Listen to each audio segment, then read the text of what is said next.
भारतीय लोकांची अत्यंत चुकीची कल्पना होऊन बसलेली आहे. दुःशासन उभा राहतो, तो ओढायला लागला आणि मग द्रौपदीनं हे गोविंदा करत धावा केला.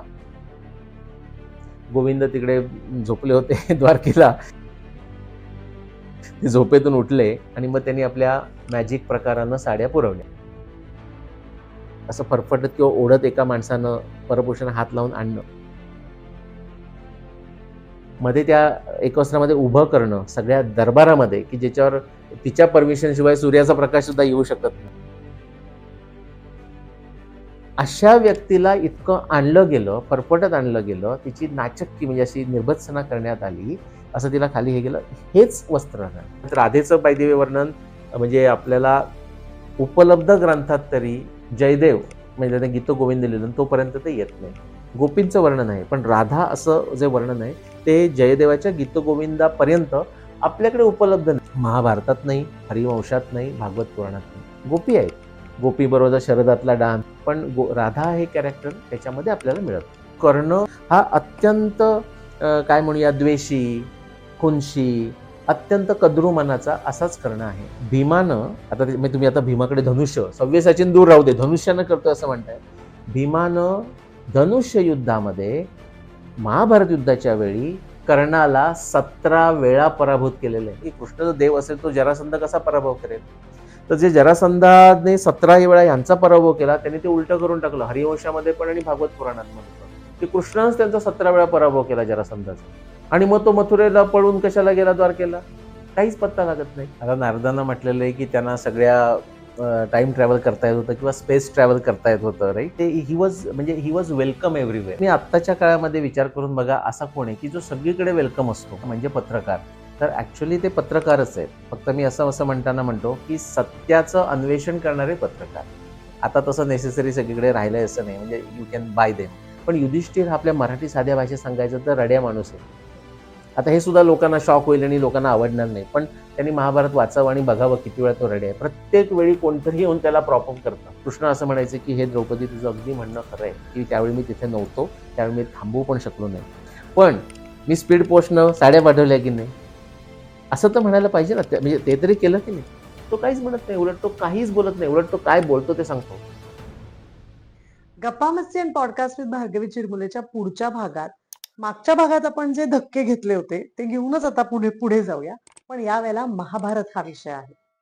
सर, प्रत्येक गोष्टीमध्ये आपल्याला नारायण नारायण हे म्हणणारा नारद दिसतो. तर हा टीव्ही सिरियल मधला आहे का असा खरा आहे? आणि ब्रह्मा हे प्रत्येक युगामध्ये येताना आपल्याला दिसतात. म्हणजे द्वापार असेल किंवा सतयुगात असेल ते आपल्याला दिसतातच, त्रेतायुगात असेल. हे खरंच असे इतके टाइम ट्रॅव्हल करत असायचे? आता नारदांना म्हटलेलं आहे की त्यांना सगळ्या टाइम ट्रॅव्हल करता येत होतं किंवा स्पेस ट्रॅव्हल करता येत होतं, राईट? म्हणजे सगळीकडे जाऊ शकत होते. म्हणजे ते खूप ट्रॅव्हल करू शकत होते असं आपण धरूया, कारण ते इकडून तिकडे जात आहेत, सगळीकडे जात होते. दुसऱ्या अशाही अर्थानं की ते ही वॉज वेलकम एव्हरीवेअर असं लक्षात घ्या. म्हणजे रावणालाही जाऊन ते रावणही त्यांचा आदरातिथ्य करतो आणि दशरथाकडे आले तेही आदरातिथ्य करतो. सगळेच आदरातिथ्य करतात. ऋषीमुनी आदरातिथ्य करतात, राक्षस आदरातिथ्य करतात. असं तुम्ही आत्ताच्या काळामध्ये विचार करून बघा, असा कोण आहे की जो सगळीकडे वेलकम असतो? ती व्यक्ती आपण म्हणूया म्हणजे पत्रकार. तर ॲक्च्युली ते पत्रकारच आहेत. फक्त मी असं म्हणताना म्हणतो की सत्याचं अन्वेषण करणारे पत्रकार. आता तसं नेसेसरी सगळीकडे राहिलंय असं नाही, म्हणजे यू कॅन बाय देम असं झालेलं आहे खूप. ते दुसरं असं की तेच नारद मुनी एकच व्यक्ती आहे का? नाही. पण आपण कसं होतं की अरे थांबा आता जरा माझी मीटिंग आहे, पत्रकार येणार आहे, तसं आपण म्हणतो. म्हणजे त्या नक्की माणसाचं नाव माहीत नसतं, कारण आपल्याला ते न्यूजपेपरचं किंवा एजन्सीचं नाव माहीत असेल, नक्की कोण येतं आपल्याला माहिती नाही. तशा पद्धतीचं आहे. पण हे पत्रकार, आणि ते आत्ता सुद्धा तसं खरं आहे की पत्रकाराचा तसा स्कोप खूप असतो बघा. त्यांना सगळ्या वेगवेगळ्या विषयांचं ज्ञान असतं, कारण कुठेही ते जातात. तसंच नारद मुनींचं होतं, पण Narad मुनीज of a different Calibri. म्हणजे आणि एक माणूस तो नाहीच येतो. आता उदाहरणार्थ महाभारतामध्ये जेव्हा ते नारद मुनी कधी येतात, तर धौम्य ऋषी म्हणजे ते त्यांचे पांडवांचे ऋषी आहेत, ते म्हणतात की हे नारद मुनी की ज्यांना वेदाचा नीट अर्थ कळतो त्यांच्याकडनं तुम्ही सगळे प्रश्न विचारून घ्या. पण याचाच अर्थ असा होतो की अनेकांना वेदाचा नीट अर्थ कळत नसे 7500 वर्षापूर्वी सुद्धा. आता तर आपल्याला तो प्रॉब्लेम होतोच. सो नारद हे एक पत्रकार असं कॅरेक्टर आहे. त्याच्यात अनेक यांचं म्हणजे अनेक लोक होती. आणि म्हणून विष्णू पुराणात तर एका नारदाचं हे नाव होतं असं लिहिलेलं आहे. म्हणजे ह्या नारदांचं हे नाव होतं. जसं आपण शिरध्वज, धर्मध्वज असं म्हटलं ना, तसं नाव म्हटलेलं आहे. पण दुसरं असं की आपण नुसतं नारद का म्हणतो किंवा इंद्र. इंद्र म्हणताना मग त्यावेळी तिथे इंद्र आला. आता आपण कसं कोणी ऋषी तपश्चर्या करायला लागला की इंद्राचं सिंहासन डळमळायला लागतं.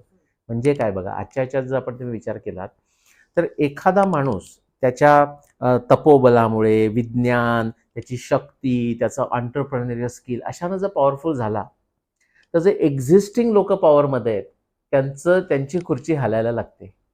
मग ते त्याला इथे तो आपल्याला शोध देत नाही ना, आपल्या कॉन्स्टिट्यूशनमध्ये शोध देत नाही ना, असं बघायला लागतात ना, अगदी तसंच आहे. आणि म्हणून ते तुम्हाला सतत जो ते आर्किटाईप येतं की कोणी ऋषी तपश्चर्या करायला लागला की काय आपण ऐकतो विश्वामित्र की लगेच अप्सरेला पाठवा. भंग हा, करण्यासाठी. म्हणजे ते टेम्पटेशन्स आहे की त्यांना डायव्हर्ट करा, असा त्याचा मुद्दा आहे की तो आपल्या लेवलला तो येऊ नये किंवा आपल्याला तो त्रास देऊ नये. पण तोच इंद्र एक आहे का, तर तसं नाही. आता त्याला आपण नेहमी नुसतं इंद्र का म्हणतो किंवा नुसतं नारद का म्हणतो, किंवा आणखी एक कॅरेक्टर टाकतो, दुर्वास ऋषी. दुर्वास ऋषी रामायणात पण आहेत, आधीच्या पुराणात पण आहेत, महाभारतात पण आहेत. तर दुर्वास ऋषी म्हणजे तोच होता का? अर्थातच नाही. मग त्या कुळातला होता का? तसंही नेसेसरी नाही.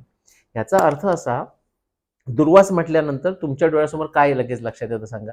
जे चिडके होते दुर्वास ऋषी. एक दुर्वास ऋषीचा अवतार आहे असं आपण म्हणतो. बरोबर. हा. सो असा एखादा अदरवाईज प्रचंड ज्ञान असलेला तपश्चर्या करणारा माणूस, ऋषी म्हणूया, की जो संतापी आहे, शॉर्ट टेम्पर्ड आहे, त्याचं नाव दुर्वास. त्याचं नाव दुर्वास म्हणजे असं आपण दुर्वास म्हटलंय, इंद्र म्हटलंय, हे म्हटलंय. ह्याचं आत्ताच्या आपण कादंबऱ्या लिहितो, तर डॅन ब्राऊनचं उदाहरण घेतो, त्यांचं मी सांगतो. डॅन ब्राऊन कादंबरी लिहिताना काय म्हणतात, हे बऱ्याच उत्तम कादंबरीकारांना माहिती आहे. ते म्हणतात आपण जेव्हा कादंबरी लिहित असतो आणि त्याच्यात एखादं कॅरेक्टर येतं, उदाहरणार्थ गाडीचा ड्रायव्हर, तर त्या ड्रायव्हरचा जर पुढे काही फार मोठा रोल नसेल तर ते म्हणतात त्याचं नाव नका सांगू. म्हणजे त्याला नाव देऊ नका की शरद आला आणि तो ड्राईव्ह केलं. त्याला म्हणा की ड्रायव्हर पुल्ड द कार. पण त्याचं पुढे काहीतरी मोठा रोल असेल तर मग त्याची थोडी बॅकग्राऊंड सांगा. कारण का, ते वाचणाऱ्याला सुद्धा कळतं की हे म्हणजे नुसता ड्रायव्हर म्हटलं मी त्याचा पुढे रोल नाहीये काही, तो ठीक आहे गाडी टाकलं. तसं ह्या आता अहल्येची कथा घेतली तर तो इंद्र हा फार महत्वाचा मुद्दा नाहीये, तर कथा अहल्येबद्दल आहे. म्हणून तो इंद्र आला असं म्हटलेलं आहे. म्हणजे एक राजा आला की जो अट्रॅक्टिव्ह अहल्येला वाटू शकेल. पण त्याच्या पुढे त्याचा रोल मुख्य नाहीये, मुख्य कथा अहल्येची आहे. हे त्या दाखवायचा जो आपण नॅरेटिव्ह जो राऊट म्हणतो ना, त्याच्यामध्ये केलेलं आहे. जसं नारद आला, आकाशवाणी झाली. आकाशवाणी म्हणजे प्रीमॉनिशन. आकाशवाणी झाली म्हणजे असं मला असं, आता हे नाही का म्हणले आता प्रश्न विचारताना की मला हे 2 प्रश्न लिहिले होते आणि ते सरांनी सांगितले. इन अ वे आता ते आमचं न कळत न बोलताचं प्रीमॉनिशन किंवा कम्युनिकेशन समजा ना. त्याला आपण आकाशवाणी म्हणायचं. ते म्हणतील ना, मी आकाशवाणी करूनच ठेवली होती की ह्या 2 याच्यावर ते बोलतील, असं म्हणू शकतो आपण. तसंच सर अंतर्ध्यान पावले पण आहे ना, तुम्ही म्हणालात. हा, तुम्ही ऐकलंय ना. Yes. अंतर्धान पावले ह्याचा बरेच वेळा साधा अर्थ असा असतो की ते निघून गेले. तर ते म्हणले चला आता मी येतो, आणि मग ते अंतर्धान पावले, विषय संपला डिस्कशनचा, मीटिंग संपली, निघून गेले.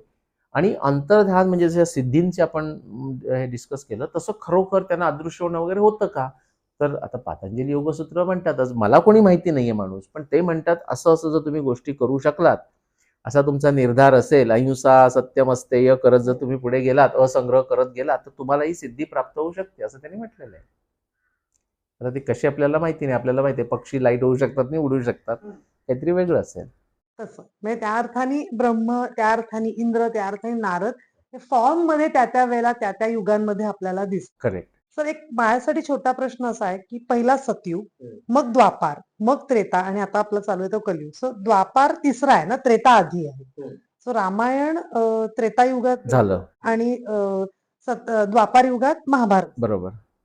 महाभारताची जर आपण सुरुवात केली तर आपण खरं तर खूप आधीपासून करायला लागते, कारण महाभारत जे आपण पाहिलंय ते घडलं खूप आधीपासून, म्हणजे भारतवर्षापासून मग ते हळूहळू पुढे आलं.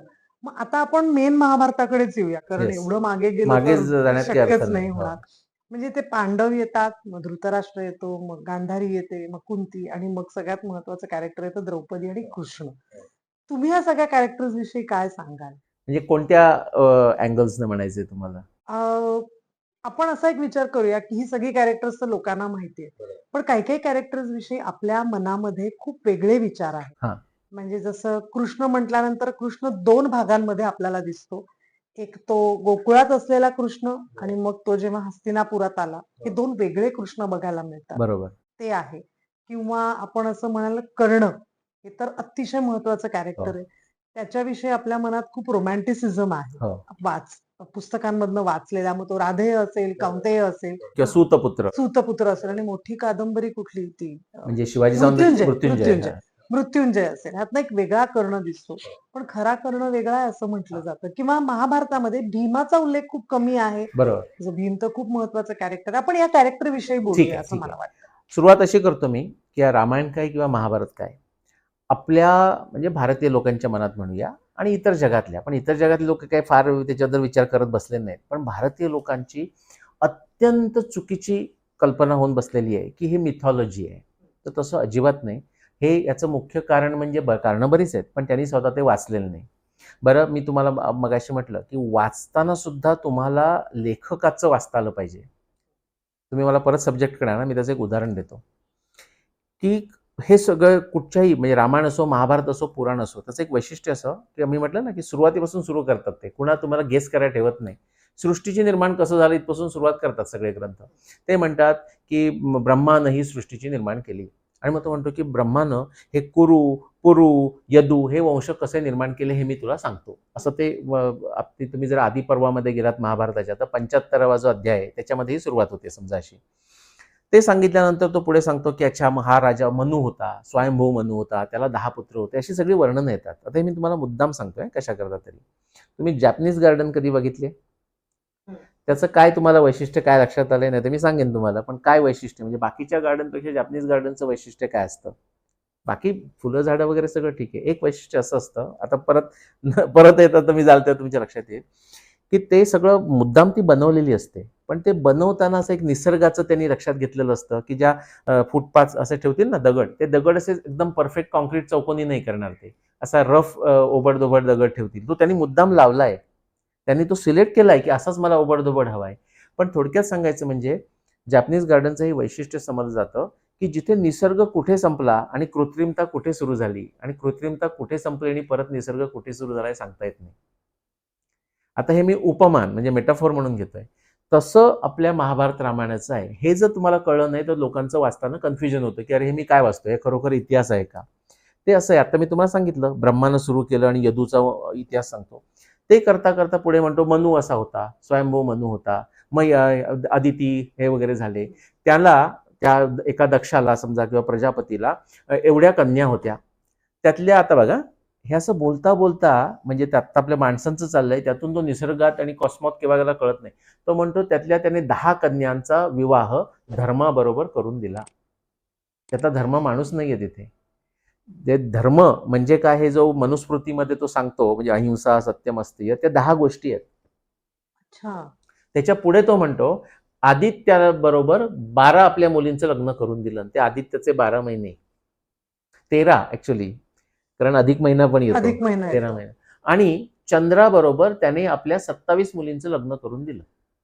27 नक्षत्र म्हणजे हे कॉस्मॉलॉजी सांगतोय तो मध्ये आणि काहीही जराही आपल्या म्हणजे वाद्याची मध्ये न बदलता परत तो इकडे येतो. मग त्या वैवास्वत मनूचा हा पुत्र, त्याचा एक इक्ष्वाकू पुत्र, त्याचा आहे आणि आपल्या सगळे खरोखर माणसांची वर्णन म्हणजे विदाऊट लुझिंग अ बेट ते सडनली वेगळ्या गोष्टी म्हणजे ॲस्ट्रॉनॉमीत जाऊ शकतात, कॉस्मॉलॉजीत जाऊ शकतात आणि सडनली माणसात येऊ शकतात. हे ज्याला कळलं त्याला तो ग्रंथ कळतो. एक त्याचं आत्ताचं उदाहरण सांगतो. आता आपण हरिकृष्णाबद्दल समजा बोललो तर मी कॅलिफोर्नियाच्या मंदिरात गेलो होतो. तर त्यांना तो एक कृष्णाष्टमीचा दिवस होता आणि तिथल्या ज्या त्या लेडी होत्या त्या मला म्हणले मदत करतो का? आणि त्यांना ते सगळी तुळशीची सगळी अरेंज करायची होती. तर मी तिथे म्हणजे मी एक कॅनोची वगैरे गोष्ट सांगतो असं करून तो गेलो. तर ते म्हणाले की अच्छा ते पण उचल म्हणजे पिक दॅट वन असं करून and also pick her daughter. म्हणजे तुळशीचे प्लांट्स आहेत आणि त्याच्यामध्ये तिची मुलगी पण उचल. मी म्हटलं हे सगळे तुळशीचे प्लांट आहेत, मुलगी कोण आणि आई कोण मला सांगा. म्हणजे ती इतक्या कॅज्युअली आपलं जे अँथ्रॉपिक जे प्रिन्सिपल आहे ते त्याच्यावर सहजपणे ती त्या तुळशीवर लादलं की नाही. तसं रामायण महाभारत बोलतो. काहीही बीट न मिस करता ते सहजपणे या विषयात जातात, त्या विषयामध्ये येतात आणि ते माणसासारखंच बोलतात. म्हणजे ह्याचा मुलगा हा ते चंद्राच्या 27 पत्नी ही नक्षत्र आहे, ती वेगळी मेटाफॉरिकल कन्सेप्ट आहे. असं जर तुम्हाला कळलं तर तुम्हाला महाभारत कळणार. पण हे इतिहास आहे, इतिहास अशीच गोष्ट आहे. ह्या खऱ्या व्यक्ती होऊन गेल्या. आता आपण कोण घेऊया? कर्ण घेऊया. कर्ण घेऊया. कर्णाचं जे महाभारतामध्ये जे वर्णन केलेलं आहे त्याला आपल्याला एम्पथी होऊ शकते, त्याच्याबद्दल वाईट वाटू शकतं की खरंच दुर्दैवी आयुष्य गेलं. कुंतीचा मुलगा, पण ते लहानपणीच त्याला सोडावं लागलं आणि मग तो वेगळ्या ठिकाणी जन्माला आला, म्हणजे वाढला वगैरे. आपण एम्पथी होऊ शकते किंवा आपण म्हणू त्याच्यामुळे तसं झालं का, पण ते एक्सक्यूज आहे. आता बरीच लोक ऑर्फन असतात पण खूप सुंदर चांगलं काही आयुष्य जगतात, काहीतरी वैशिष्ट्यपूर्ण करतात. पण अनफॉर्च्युनेट असं आपण म्हणू शकतो. पण करणं हा म्हणजे त्याच्यातलं जे कॅरेक्टर याच्यात आपल्याला हेही कळेल की जरी आई वडील चांगले असले म्हणजे मुलगा चांगला होईलच असं नाही, असं हे कर्णाचं कॅरेक्टर आहे त्याच्यामध्ये. कर्णामध्ये आता प्रत्येक माणसात काहीतरी चांगले गुण असतात. म्हणजे असं म्हणायचं की बंद पडलेलं भिंतीवरचं घड्याळ सुद्धा दोनदा दोनदा वेळ चांगली वेळ दाखवते. चांगली दाखव. तसे कर्णात आहेत का? आहेत. तो उत्तम धनुर्धारी आहे, तो शूर आहे वगैरे वगैरे अशा गोष्टी आपण साध्या नावं टाकू शकतो. पण हे टाकताना सुद्धा फार आपल्याला काळजी घ्यावी लागते. ते आपण भीमावर बोलू तेव्हा सुद्धा येऊ. पण अदरवाईज काय म्हणता येईल की कर्णाला त्या दुर्योधनाने अंग देशाचा राजा केला वगैरे झालं. पण कर्ण हा आतून त्याच्या स्वभावामुळे का झाला हे आपल्याला सांगता येणार नाही, पण वर्णन जे आहे ते सांगता येतं. हा अत्यंत काय म्हणूया द्वेषी, खुनशी, अत्यंत कद्रू मनाचा असाच कर्ण आहे. म्हणजे पण खरं तर शिवाजी कर्ण सावंत दानशूरच आहे ना? कोण? कर्ण दानशूर म्हटलं जातं ना? कर्णाचं जे दानशूरत्व आहे ना, हे कंडिशनल आहे. कंडिशनल दानशूरत्व आहे. म्हणजे अर्जुनाचा पराभव करण्याकरता त्याने जे मागितलेलं आहे की मी हे दान करत जाईन जे मागे त्याला, जोपर्यंत ज्याच्यामुळे मी अर्जुनावर वरचढ होऊ शकेन. कर्णाची गुरु भक्ती सुद्धा कंडिशनल आहे. म्हणजे तो परशुरामाकडून शिकतोय, त्याच्यामध्ये सुद्धा अर्जुनाला पराभव करण्याकरता तो जातोय, त्याच्याकरता तो सहन करतोय आणि म्हणूनच तो परशुराम त्याला शाप देतो वगैरे, अचानक तू विसरशील वगैरे गोष्टी. तर ते सगळं कंडिशनल आहे. आणि तुम्ही जर भगवद्गीतेचा 17वा अध्याय बघितलात, म्हणजे त्याच्यामध्ये सत्व रज तम, म्हणजे दान सत्व मोडमधलं, दान रजस मोडमधलं आणि तमस मोडमधलं. तर त्याच्यामध्ये तुम्हाला दिसेल ना, तामसी दान होऊन चालत नाही, ज्याच्यामुळे, किंवा राजसी दान चालत नाही. सात्विकच दान पाहिजे की ज्याच्यामध्ये काही अपेक्षा नाही दान करताना, ते सात्विक. तर त्याचं सत्व नाहीये, तो रजोतमोगुणाचंच मिक्सचर आहे. तर त्याच्यात काही गोष्टी त्याच्यात म्हणजे शूर म्हणण्यासारख्या आहेत का, पण शूर सुद्धा मी फार केअरफुली वापरतोय.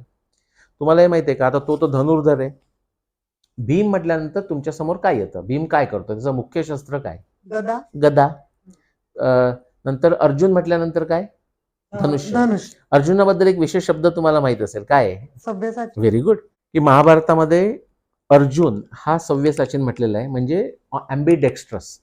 असंही हातांत तो करू शकतो, तेवढ्याच इफेक्टिव्हली करू शकतो. आणि बाकी कोणाची तशी नावं येत नाहीत. आपण अजानवबद्दल बोललो, पण भीमाला म्हटलं नाहीये, पण ऍक्च्युली भीम सव्यसाची नाही. म्हणजे भीमाचं वर्णन करताना असं वर्णन आहे की तो डाव्या हातानं प्रत्यंच्या ओढून पण बाण मारतोय आणि नेस्तनाबूत करतोय, उजव्या हातानं पण करून बाण मारतोय आणि नेस्तनाबूत भीम. करतोय. भीम. हो. भीमानं आता म्हणजे तुम्ही आता भीमाकडे धनुष्य, सव्यसाचीन दूर राहू दे, धनुष्यानं करतोय असं म्हणताय. भीमानं धनुष्य युद्धामध्ये महाभारत युद्धाच्या वेळी कर्णाला 17 वेळा पराभूत केलेलं आहे. हा काय एकदम बॉम्ब झाला का? 17 म्हणजे इतके वेळा पराभूत केलेलं आहे. आणि कर्णाचं काय म्हणजे कॅरेक्टरचं एक उदाहरण म्हणून सांगतो. असं युद्ध करता करता एकदा कर्ण भीमाला मूर्छित करतो. आणि बरेच वेळा तर भीमाला नुसतं त्याला पराभव म्हणजे कसा, त्याचा रथ मोडून टाकला, घोडे मोडून टाकले, त्याला तो घाबरून पळत सुटतो, तेव्हा दुसऱ्या रथावर जातो आणि त्याला दूर घेऊन जातात. तो जेव्हा विश्रांती घेतोय तेव्हा भीम लढतोच आहे.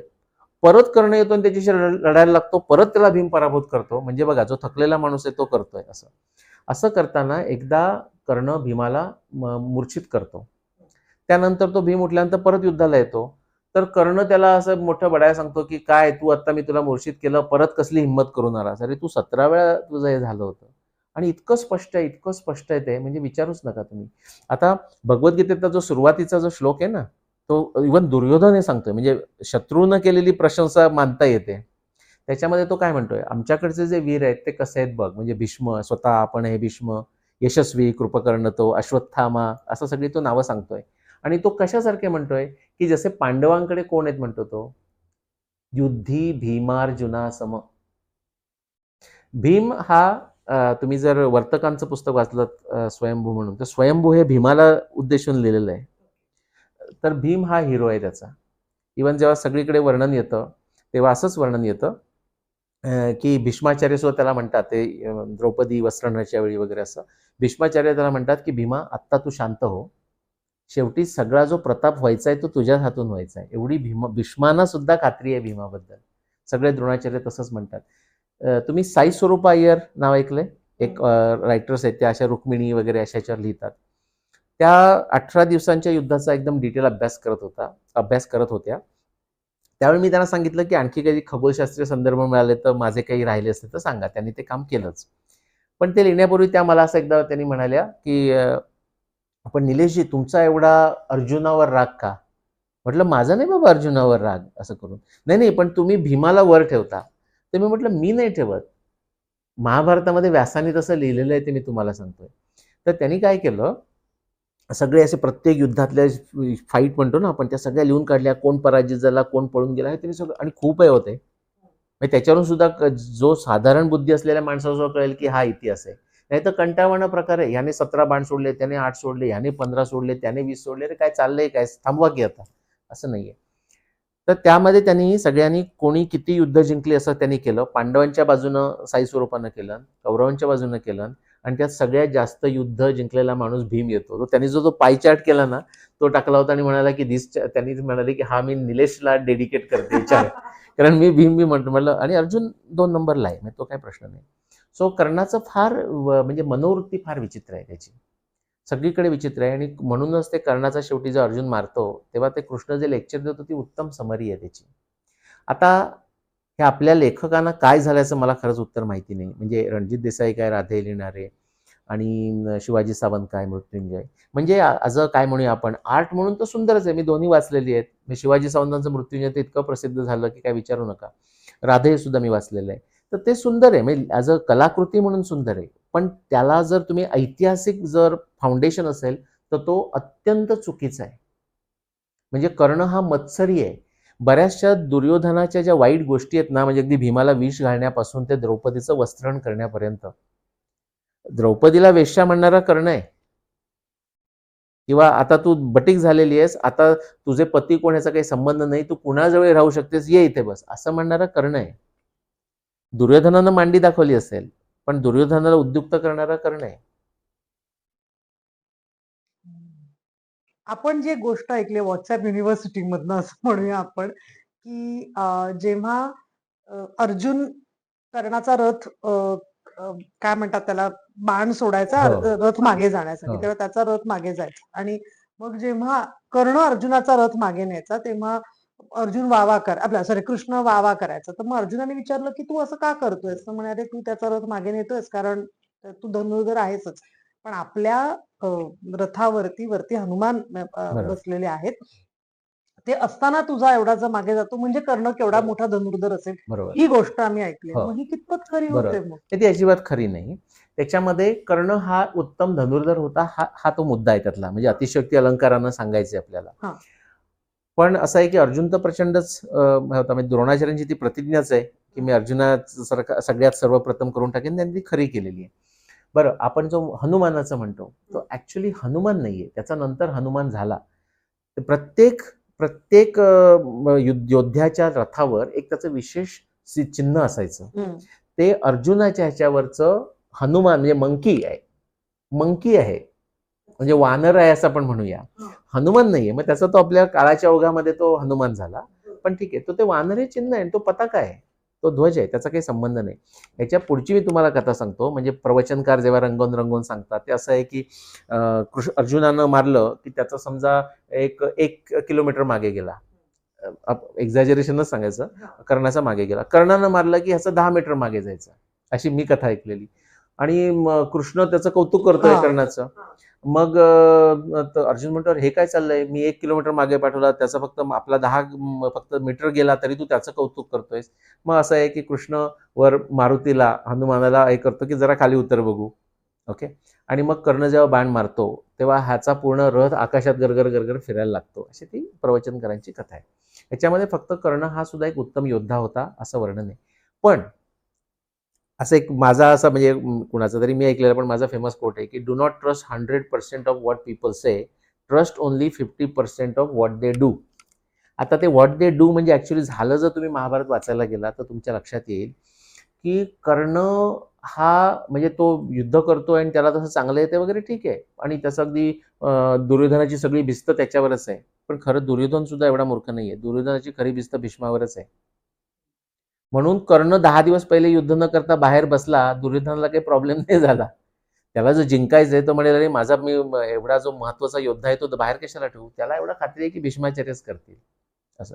सो ते दाखवण्याकरता केलेलं आहे. पण तुम्ही जर खरं ऍक्च्युअली इन्स्टन्सेस बघितले, फक्त महाभारत युद्ध नाही, त्याच्या आधीचं गोग्रहण म्हणजे ते गायी चोरल्या वगैरेचं जे आहे आणि अज्ञातवासातून बाहेर आला, त्याच्या आधीचं म्हणजे एकदा चित्ररथ गंधर्वानं हे काय मी विसरलो कोणा जयद्रथाला का असं कधी बंदिवान करून घेऊन गेला, तर त्याला हे कौरव कोणी सोडवू शकले नाही, त्याला जाऊन पांडवांनी सोडलेलं आहे. तेव्हा कर्णाचं काही चाललं नाही. गोग्रहणाच्या वेळी कर्ण, भीष्म, द्रोण हे सगळे दुसऱ्या बाजूने आहेत, दुर्योधन आहेत, आणि इकडे अर्जुन आणि फक्त तो उत्तर यंग कुमार. त्याच्यात अर्जुनानं सगळ्यांना डिफीट केलेलं आहे. आणि ही सगळी गोष्ट कृष्ण सांगतो. तू स्वतःला असं समजतोस काय? हे सगळी ती लिस्ट करतो तो. आणि आता भीमानं, अर्जुन सोडा, भीमानं केलंय, अभिमन्यूनं कर्णाला हरवलंय, सात्यकीनं हरवलंय. काहीच नाही, मी बढाया मारणारा तो माणूस नाही. पण मग तो दानशूर होता, मग कवच कुंडल आणि ते सगळं. आता ह्या वेगळ्या गोष्टी झाल्या. आता कवच कुंडल म्हणजे नक्की काय होतं आपल्याला खरं माहिती नाही, आणि ती कवच कुंडल त्या इंद्रानं काढून घेतली वगैरे, नक्की आपल्याला माहिती नाही म्हणजे काय होतं. जन्मताच कवच कुंडल असं म्हणतात. आता शास्त्रीयदृष्ट्या जन्मताच काहीतरी कवच कुंडल मेटलची असणार नाही, त्याच्यावर माझा विश्वास आहे. मग काय असेल माहिती नाही. कधी कधी असंही होतं ना, आपण म्हणतो की एखाद्या माणसाला भीती तयार करायची आहे, तर आपण म्हणू शकतो की त्याला सिद्धी आहे, त्याच्याशी जपून राहा, असं काहीतरी असेल. म्हणजे मला नक्की माहिती नाही. पण दानशूर होता म्हणजे काय म्हणतो, मृत्यूच्या वाटेवर असताना भेटलेल्या ब्राह्मणास दात उपटून दिला वगैरे असं आणि सगळं हे दिलं.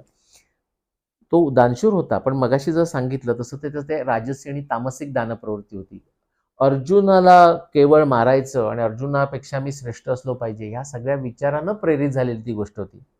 आता आपण सध्याचं घेऊ की एखादा माणूस म्हणाला की असं झालेले आहेत, मी आता स्पेसिफिक केसेस घेत नाही मी, पण अशा माहिती आहेत आपल्या म्हणजे तामिळनाडूमध्ये जे बीजेपीचे मुख्य कॅन्डिडेट होते ना, त्यांचं मला नाव येत नाही, ते हरले, म्हणजे कोइंबतूरमधून ते हरले.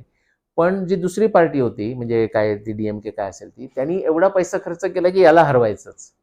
म्हणजे त्यांनी अक्षरशः असं सांगितलं की तुमच्या वोटची किंमत काय, अशा करता केलं, असं मी ऐकलेलं आहे, म्हणजे कथा ऐकलेली आहे. तर तुम्ही ऍट एनी कॉस्ट असं म्हणतो ना, तसं कर्णाला करायचं होतं अर्जुनावर, म्हणून त्याचे सगळे प्रयत्न होते. दानशूरपणा काय किंवा अत्यंत तपश्चर्या, कष्ट करून नवीन विद्या शिकायचं काय, त्याच्याकडे सुद्धा मोठी अस्त्र होती ना, जी त्याला घटोत्कचावर वगैरे टाकावी लागली, आणि ते कृष्णानं ते टाकून घेतली, नाहीतर तो अर्जुनाला डेंजर होता. म्हणजे त्याच्याकडे काही अस्त्र वगैरे होती, म्हणजे त्याला अगदीच काहीतरी त्याला काही येत नव्हतं म्हणायची गरज नाही. पण तुम्ही म्हणता तसं कंडिशन होतं सगळं. कंडिशन होतं आणि दुर्दैवी आयुष्य आहे ते. पण त्याची जी नीतीचं होतं ते सुद्धा तुम्ही बघितलं ना. आणि हे महाभारताचं तुम्ही काही गेस करायची गरज नाही, स्पष्ट वचनं लिहिलेली आहेत. आणि तो कर्ण कधीही ते अमान्य करत नाहीये, की म्हणजे भीमाला लहानपणापासून मारायचे सगळे प्रयत्न कर्ण ह्याच्यात तो होताच, असं कृष्ण त्याला सांगतो. तो अमान्य करत नाहीये, कारण ते तसंच आहे. इनफॅक्ट बरेच वेळा कर्ण हाच दुःशासनाला, दुर्योधनाला आयडिया देतोय काय करावं म्हणून. वारणाव्रत त्या लक्षागृहामध्ये जाळलं, त्याच्यात सुद्धा त्या प्लॉटमध्ये कर्ण आहे, शकुनी आहे, कर्ण आहे. म्हणजे नीती कुठे आली त्याला? आणि तेव्हा तर काय एवढा वाद नव्हता ना, म्हणजे तेव्हा माहित नव्हतं कसं वाद होणार, हे तर नंतरच्या गोष्टी आहेत. त्यांना इंद्रप्रस्थ वगैरे झालं. लहानपणापासून तो त्याचा तिरस्कार करत होता. पण तसंच अजून एक महत्वाचं कॅरेक्टर म्हणजे मगाशी मी म्हटलं तसं कृष्णाच्या बाबतीत. कृष्ण आपण दोन रूपात बघतो. एक खरं तर कृष्णावर अख्खा एक वेगळा पॉडकास्टच होऊ शकतो.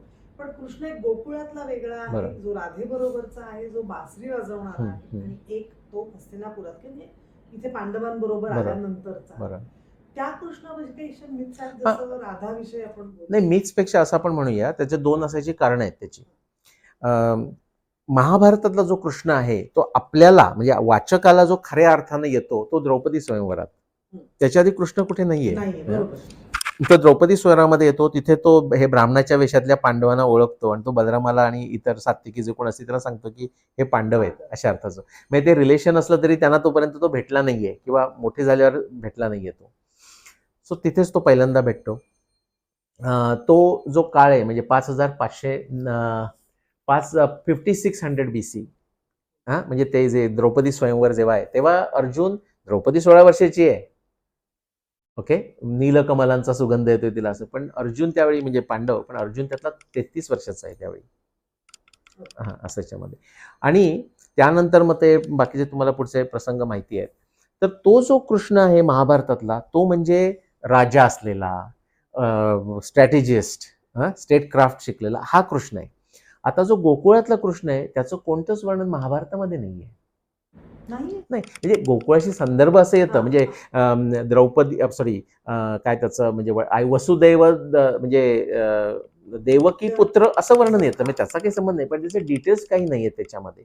त्यात थोडेसे वर्णन काय आहे, तो म्हणजे कृष्ण जो त्यातला जो दिसतोय ना तो द्वारकेला राज्य करणारा कृष्ण आहे.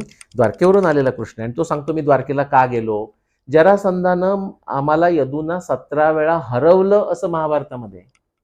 आता तो किती उलट होतं त्याचं मी तुम्हाला उदाहरण सांगतो, की एकदा त्याला तुम्ही देव केलं, देव करायला काहीच हरकत नाही, कृष्ण हा युग पुरुषच आहे, हे भगवान कृष्णच पूर्ण पुरुषोत्तम. पण तो तसं असताना तुम्ही अंधभक्ती केली तर काय होऊ शकतं याचं उदाहरण म्हणजे हे, की जे महाभारतामध्ये इतिहास ग्रंथामध्ये दिलेलं आहे की जरासंधानं यदूंचा 17 वेळा पराभव केला.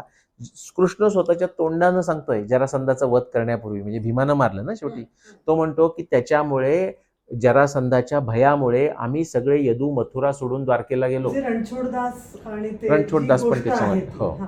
असं म्हणतोय. पण तेच तुम्ही नंतर हरिवंश आणि भागवत पुराणात गेलात तर बरोबर उलट होतं. त्याच्या आधी तुम्हाला त्यांची भूमिका सांगतो.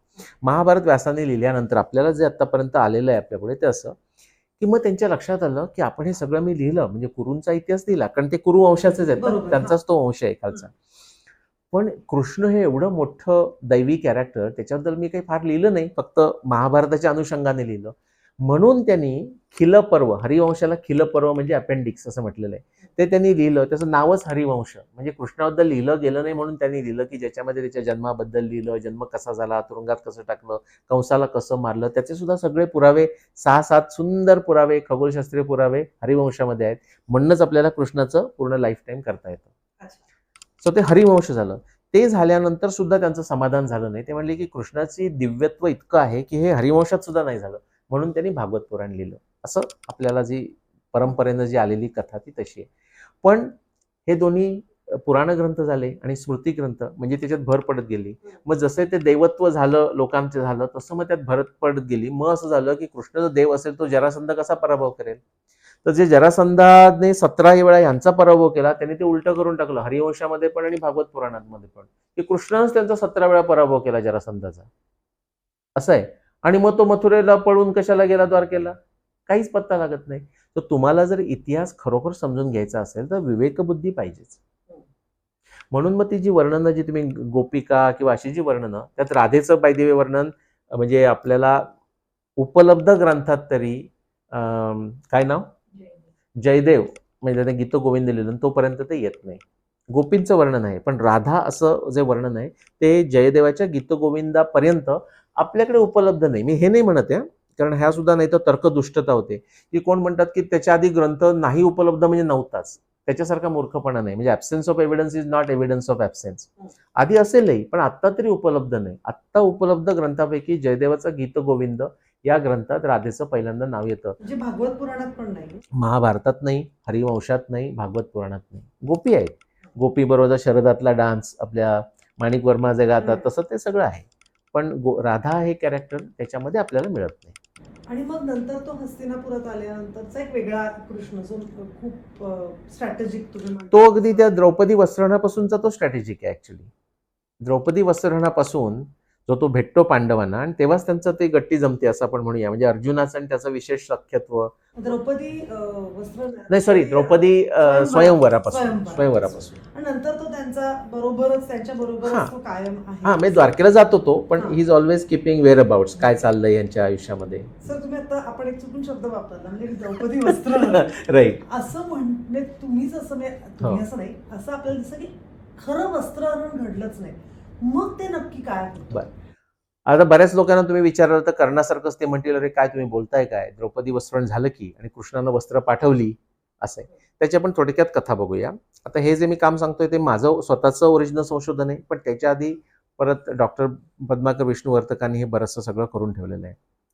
पण हे मी अशा करता त्यांचं नाव सांगतोय, पण हेही सांगतो की त्यांनी सगळं केलेलं नाही. आता ते कुणाला शक्य नसतं, माझ्यानंतर येणारे लोक पुढे करतील.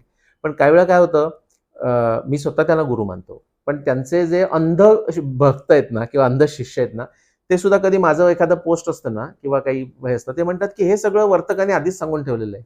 मग मी त्यांना विचारतो कोणते कोणते पॉईंट सांगितले ह्यातले आत्ता जे मी लिहिले त्यातले कोणते पॉईंट सांगा, मग ते पळून जातात. म्हणजे हा संशोधन हा विषय असा आहे की आपण नवीन नवीन आपल्याला त्यात मिळत जातात. पण वर्तकांनी खूप सुंदर अप्रतिम काम केलेलं आहे. त्याच्यामध्ये असं आहे की आपल्याला पहिली कथा काय माहिती परत की ते तो द्यूताचा गेम होतो, त्याच्यात हे एकामागोमाग एक सगळे हरत जातात, सगळं हरतात आणि मग तो द्रौपदीला ठेवतो. त्यानंतर तोही हरतो गेम. मग ते म्हणतात की आता त्या बोलवा तिला, ती हरलेली आहे, तिला ह्याच्यात बोलवा. ती त्यावेळी रजस्वला आहे, एकवस्त्र आहे. बोलावून तर जातात, मागे पुढे तो तो नोकर असतो तो जातो, पण त्याला काही ती म्हणत नाही की तेच प्रश्न विचारते की आधी त्याचे विचारून या की युधिष्ठिर आधी हरला होता का मला आधी लावलं होतं वगैरे. तर ते काही होत नाही, कोणी ऐकत नाही. मग दुर्योधन त्याला दुःशासना म्हणतो जा रे, हे सगळे घाबरतायत, जा तिला ओढत फरफटत घेऊन ये वगैरे. मग तो जातो, तिथे आत शिरतो, ती त्याला विचारतेच आहे, तिला तो घेऊन येतो. एक राजकन्या, एक राणी आणि इंद्रप्रस्थाची राणी, पॉवरफुल 5 पॉवरफुल पतींची म्हणजे पत्नी, आणि अशा हिला एकवस्त्र रजस्वला अशा कंडिशनमध्ये असं फरफटत किंवा ओढत एका माणसानं परपुरुषानं हात लावून आणणं, मध्ये त्या एकवस्त्रामध्ये उभं करणं सगळ्या दरबारामध्ये की ज्याच्यावर तिच्या परमिशन शिवाय सूर्याचा प्रकाश सुद्धा येऊ शकत नाही, अशा व्यक्तीला इतकं आणलं गेलं, फरफटत आणलं गेलं, तिची नाचक्की म्हणजे अशी निर्भत्सना करण्यात आली, असं तिला खाली हे गेलं. हेच वस्त्रहरण माझ्या दृष्टीनं किंवा महाभारताच्या दृष्टीनं. आता आपल्याला जी कथा सांगितली जाते त्याची मुद्दाम थोडंसं आपण दूर घेऊन सांगतो तुम्हाला, की ती येऊन विचारते परत तोच प्रश्न.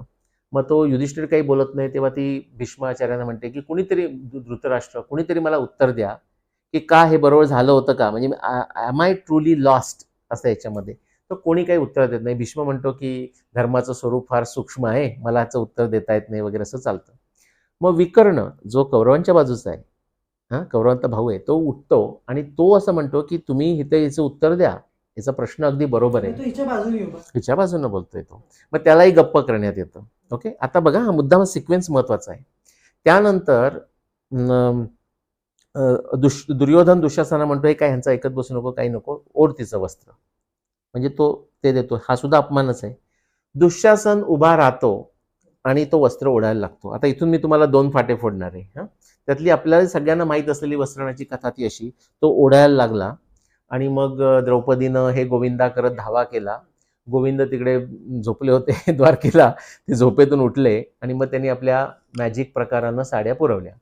त्या साड्यात सुद्धा मजा आहे. एका ठिकाणी त्या महाभारतातच जे वाक्य आहे ते असं आहे की त्याच तिनं जे वस्त्र घातलं होतं त्याच प्रकारची वस्त्र आली, आणि त्याच पुढच्या ओळीमध्ये असं आहे, नंतर जेव्हा खाली जो ढीग पडला ना, तो वेगवेगळ्या वस्त्रांचा ढीग पडला. म्हणजे आधी हे ठरवा की ते वस्त्र आलं तर एका त्याच प्रकारची रिप्लेसमेंट होती का वेगवेगळी वस्त्र होती, म्हणजे हे आधी कन्फ्युजन आहे. आणि मग ते असं ते करत बसले. आता हा विषय संपला आणि मग असं शेवटी वर्णन येतं की दुःशासन शेवटी थकून बसला. आता हे मी जरी मोठं वर्णन सांगितलं तरी सुद्धा तिथे जी लाईन्स आहेत ना, की जिथे अनेक वस्त्र तो ओढायला लागला, अनेक वस्त्र आली आणि मग ढीग पडला, ह्या फक्त 2 लाईन आहेत. एका श्लोकाची दुसरी लाईन आणि दुसऱ्या श्लोकाची पहिली लाईन. हे जर सोडलं तर त्याच्यावर काही हे नाही. आता मी परत जिथे विकर्णानं सोडलं होतं तिथे मी पुढे घेऊन जातो. विकर्ण काय म्हणला की अरे कोणीतरी दरबारामध्ये उत्तर द्या, त्याचं कोणी देत नाही. दुर्योधन म्हणतो जाऊ दे रे, ह्या विकर्ण काहीतरी बोलतोय, दुःशासना ओढ तिचं वस्त्र. बरोबर. त्यानंतर हा मधला इन्स्टन्स झाला. आता विदूर बोलायला लागतो. विदूर म्हणतो, म्हणजे मध्ये आपल्याला काहीतरी झोप लागल्यासारखं म्हणूया आपण, किंवा ड्रीम, कोणी काही बोलत नाही, ट्रान्समध्ये सगळे गेल्यासारखे, अजिफ. विदूर म्हणतो अरे विकर्णानं तो प्रश्न म्हटलाय, द्रौपदी विचारते, कोणीतरी उत्तर द्या. लक्षात आलं का? हा मध्ये सगळा इन्स्टन्स झालाय. त्याच्यानंतर विदूर म्हणतो आता मला सांगा, एवढा जर सेन्सेशनल गोष्ट झाली आहे, तिथे सगळ्यांना साड्यांचा ढीग दिसतोय, तर विदुरानं काहीतरी म्हणायला, विदूर तर स्मार्ट आहे, त्यानं म्हणायला पाहिजे ना, अरे मूर्खानो बघितलं का काय झालंय, केवढं आश्चर्य इथे ढीग लागला. काही म्हणत नाही तो. दुःशासनाचा प्रयत्न करून काही झालं नाही, दुःशासन थकून बसला, बघितलं का काय मूर्खान, असं काही म्हणत नाही. तो म्हणतो द्रौपदीच्या प्रश्नाचं उत्तर द्या, विकर्णाने विचारल्याचं उत्तर द्या. म्हणजे ह्या जर तुम्ही मधल्या जर 4 लाईन जर काढून टाकल्यात ना, तर तो जो आपण काय म्हणूया स्क्रिप्ट, पटकथा कथा आहे ना, त्याच्यामध्ये काही फरक पडत नाही. हा पहिला सगळ्यात महत्वाचा पुरावा.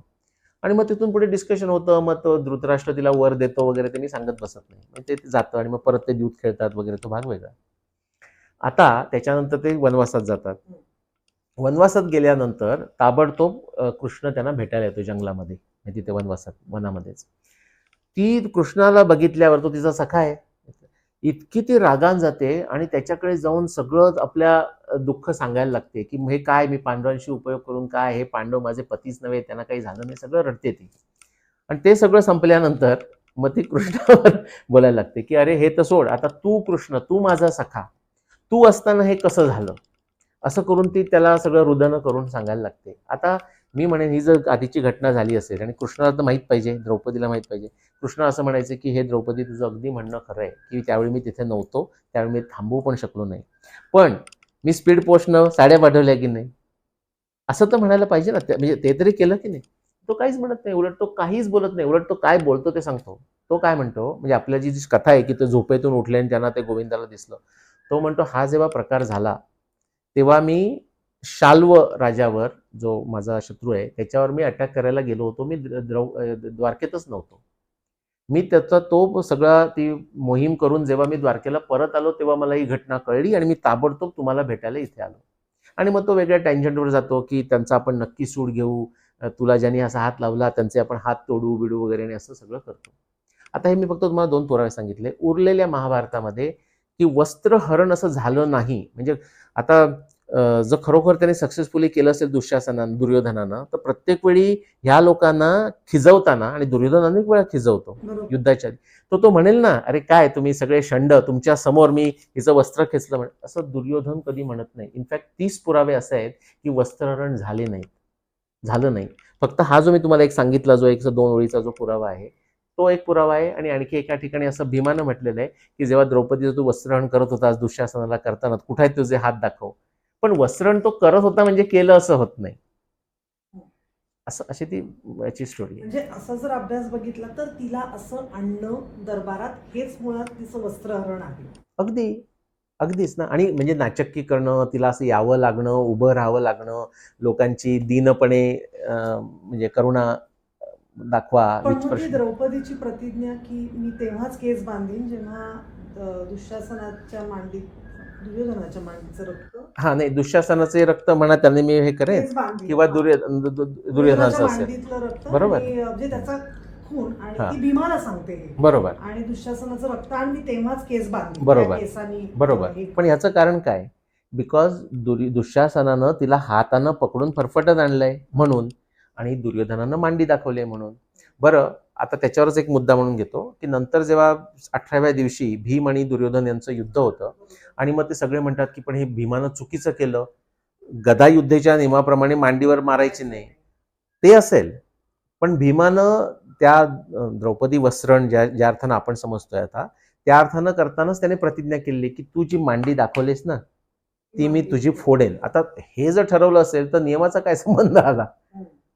आता क्रिकेटमध्ये दुसऱ्याला काहीतरी असं वाईट बोलायचं काही नियम म्हणजे अलाउड नाहीये, पण बोलतात ना, एखाद्याला ठरवायचंय तर त्याने ते प्रतिज्ञाच केलेली आहे, ती करायच पाहिजे. दुःशासनाची प्रतिज्ञा काय केली, की तुझं रक्त मी पिईन. त्यानंतर तुम्हाला माहिती आहे ना, गांधारी, सगळं युद्ध संपल्यावर गांधारी त्याला म्हणते, की बाकी सगळं तू, माझे पुत्र वाईटच होते, त्यांना मारलं समजू शकतो, पण आपलं हे नात्याचं आहे आणि तू ते रक्त प्यायलाच कसं, म्हणजे ही कशी प्रतिज्ञा केलीस? तर भीम काय सांगतो, की माते, ती माझी प्रतिज्ञा होती म्हणून मी त्याचं रक्त घेऊन माझ्या जिभेवर ठेवलं, पण घशाच्या खाली जाऊ दिलं नाही. तो प्रतिज्ञा म्हणून ते करतोय, तसंच मांडी फोडतोय. तर त्याच्यामध्ये काहीतरी वेगळा नियम, गदा युद्धात असं नसतं. तसं तर क्रिकेटमध्ये उगाच काहीतरी बोलायचं हे नसतं. बॉडी लाईन अलाउड नाही, पण करतात ना, तसं आहे ते. आणि मग ती तर गांधारीची गोष्ट आहे ना, की गांधारीने पट्टी उघडली आणि दुर्योधनाला पूर्ण तेवढं शक्ती दिली. हां. जे तिचं तेज होतं इतके हां. वर्ष डोळे बंद हां. करून होतं. म्हणजे ते आता पुन्हा तसं खरं असं कधी काय स्टीलची बॉडी नसेल, पण ते जे तेज तिच्यामधनं आलं, हो. ते तेज त्याच्यापर्यंत नेमकं ते त्यांनी वल्कल लावल्यामुळे ते हां. मांडीपर्यंत ते नाही गेलं. हां. आता ते कसं आहे माहिती, आता आता हा पण सगळ्या आणखी ज्या वेगळ्या गोष्टी आपण डिस्कस केल्या ना, म्हणजे द्रौपदीचं लग्न 5 लोकांबरोबर का झालं, तर त्याच्यामध्ये असं 1-2 कथा आहेत वेगवेगळ्या प्रकारच्या. हे व्यासदेवच सांगतात, की मागच्या जन्मी असं झालं होतं, मग त्याच्या पुढच्या जन्मी असं झालं होतं. मागच्या जन्मांचं सांगतात ते. पण त्यातली एक घेतो फक्त. त्याच्यामध्ये असं म्हटलंय, की ती शिवाची उपासना करत होती त्या जन्मामध्ये, आणि ती जेव्हा तो शिव प्रसन्न झाले, आणि त्यावेळी तिने म्हणे, काय काय पाहिजे मुली तुला असं करून? ती मला म्हणे, उत्तम पती दे, उत्तम पती दे, असं 5 वेळा म्हणाली, म्हणून मग तिला ते 5 उत्तम पती. आता ही महाभारतात चालली कथा आहे. पण ह्याचा मी सगळ्याचा सारांश एका वेगळ्या पद्धतीनं तुम्हाला सांगतो, की तो आपल्याला समजायला कठीण नाही जाणार. आपल्याकडे एक शब्द आहे फलहेतू. आता त्याचा सिक्वेन्स बघा काय, की फल म्हणजे आउटकम आणि हेतू म्हणजे रिझनिंग किंवा कारण त्याचं काय. आपण समजा आपली तब्येत बरोबर नसली, आपण डॉक्टरकडे जातो. डॉक्टर सहजपणे काय म्हणतात, काय खाल्लं होतं, कुठे गेला होतात प्रवास करायला, ट्रॅव्हलिंग करायला, व्हेकेशन कुठे गेला होतात. म्हणजे ते आता कारण शोधून काढतायत ना. फल आउटकम काय आहे, आपली तब्येत बिघडली. आता डॉक्टर बॅकवर्ड जाऊन शोधून काढायचा प्रयत्न करतोय की हे कशामुळे झालं असेल. तसं आपले जे सगळे कारण आपल्याकडे होतात, एखाद्याशी वाईट कृत्य केल्यानंतर आपण म्हणतो की मी पूर्वजांनी काय पाप केलं असेल की ज्याच्यामुळे झालं. तसं ते आहे की आता एकदा द्रौपदीचं 5 वर्षांशी लग्न होणं म्हणजे अगदीच अनयुज्युअल नव्हतं, अशी बरेच उदाहरणं आहेत, पण तरी तसं एक्सेप्शनल होतं, म्हणजे सतत हे होत नव्हतं. मग ह्याचं कारण काय असावं. आता समजा व्यास हे एवढे ग्रेट तपस्वी आहेत, त्यांनी समजा ध्यानधारणा केली असेल, त्यांना जे दिसलं त्यांना ह्याच्यामध्ये ते त्यांनी येऊन सांगितलं. व्यासांनी सांगितलेले आहेत त्या कथा, की एका जन्मामध्ये तिचं असं झालं होतं म्हणून एका जन्मामध्ये असं. म्हणजे आउटकम तिचं 5 लग्न झालं, ते का झालं असावं असं मागे जाऊन ते विचार करतायत. जसं आपण मागचं आपलं काय म्हणूया प्रारब्ध वगैरे असं आपण तसं आहे. पण मग तशी गोष्ट तर महाभारतातली अशी आहे की कुंतीने सांगितलं जे आहे ते वाटून घ्या 5 जणांमध्ये आणि म्हणून ते Correct. तिचे 5ही नवरे, करेक्ट. पण तरी ती पतिव्रता धरली जाते. हो ना. हो. कारण ते सगळेच पती आहेत ना तिचे. म्हणजे आता ज्ञानेश्वरांनी सांगितल्यासारखं की पतीची या व्रता अनुसरोनी पतिव्रता, सीता सुद्धा. तर ती तो वनवासात गेली, सीता म्हणली नाही की बाबा तुला सांगितलं जायला, मी जात नाही. इव्हन राम तर म्हणत नको, तसं ही पण गेली वनवासामध्ये. म्हणजे त्यांना त्या पांडवांना वनवासात पाठवायचा हा मुख्य मुद्दा होता, द्रौपदीला पाठवायचा असं नव्हता. कुंती तर राहिलीच ना, म्हणजे असं करून कुंती जाते वगैरे म्हणते वगैरे असं होत होतं. सो ते पतीची या व्रता अनुसरून पतिव्रता हे जे ज्ञानेश्वरीत दिलेलं आहे, तर ते करतात म्हणून त्या पण सर तसेच मग अनेक अशा घटना कुरुक्षेत्रामध्ये पण घडल्या आहेत ज्या खऱ्या घडल्यात का नाही, म्हणजे जसं अश्वत्थामा गेला किंवा हा सूर्य हा जयद्रथ असेल या की अभिमन्यूसाठी चक्रव्यूह असेल, त्या कितपत महाभारतात तशा खऱ्या? सगळ्याच खऱ्या आहेत ना. त्याच्यामध्ये एम्बेलिशमेंट होते किंवा काय होतं सांगतो तुम्हाला, की आत्ता जे आपल्याकडे महाभारत आलंय ना, त्याच्यामध्ये काही भर पडली आहे का, तर हो भर पडते. पण ज्या पद्धतीनं इंडॉलॉजीज आणि अकॅडमिक जो मूर्खपणा करतात तशा पद्धतीची भर पडलेली नाही. मी तुम्हाला उदाहरण सांगतो आणि मी मूर्खपणा शब्द मुद्दाम वापरतो. म्हणजे मला असं वाटतं कोणतरी एक अकॅडमिक उठून येईल की निलेश तुम्ही काय म्हणताय मूर्खपणा, दाखवा जरा मला माझा मूर्खपणा.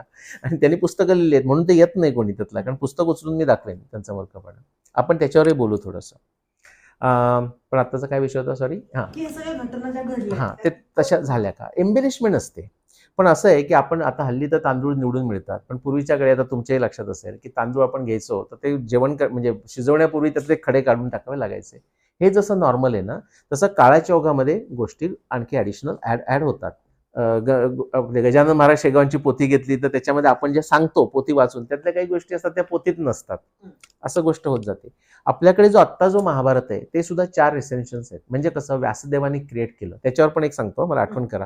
हे अकॅडमियामध्ये एवढा अटर नॉनसेन्स आहे आणि आपल्याकडची प्रो इंडिक भारतीय लोक सुद्धा अत्यंत चुकीची माहिती सतत देत असतात, काही पुरावा नसताना. इनफॅक्ट त्याच्या बरोबर विरुद्ध पुरावा असताना चुकीचं बोलत असतात. त्याच्यावर मी येतो की महाभारत किती मोठं आणि मूळ महाभारत किती मोठं.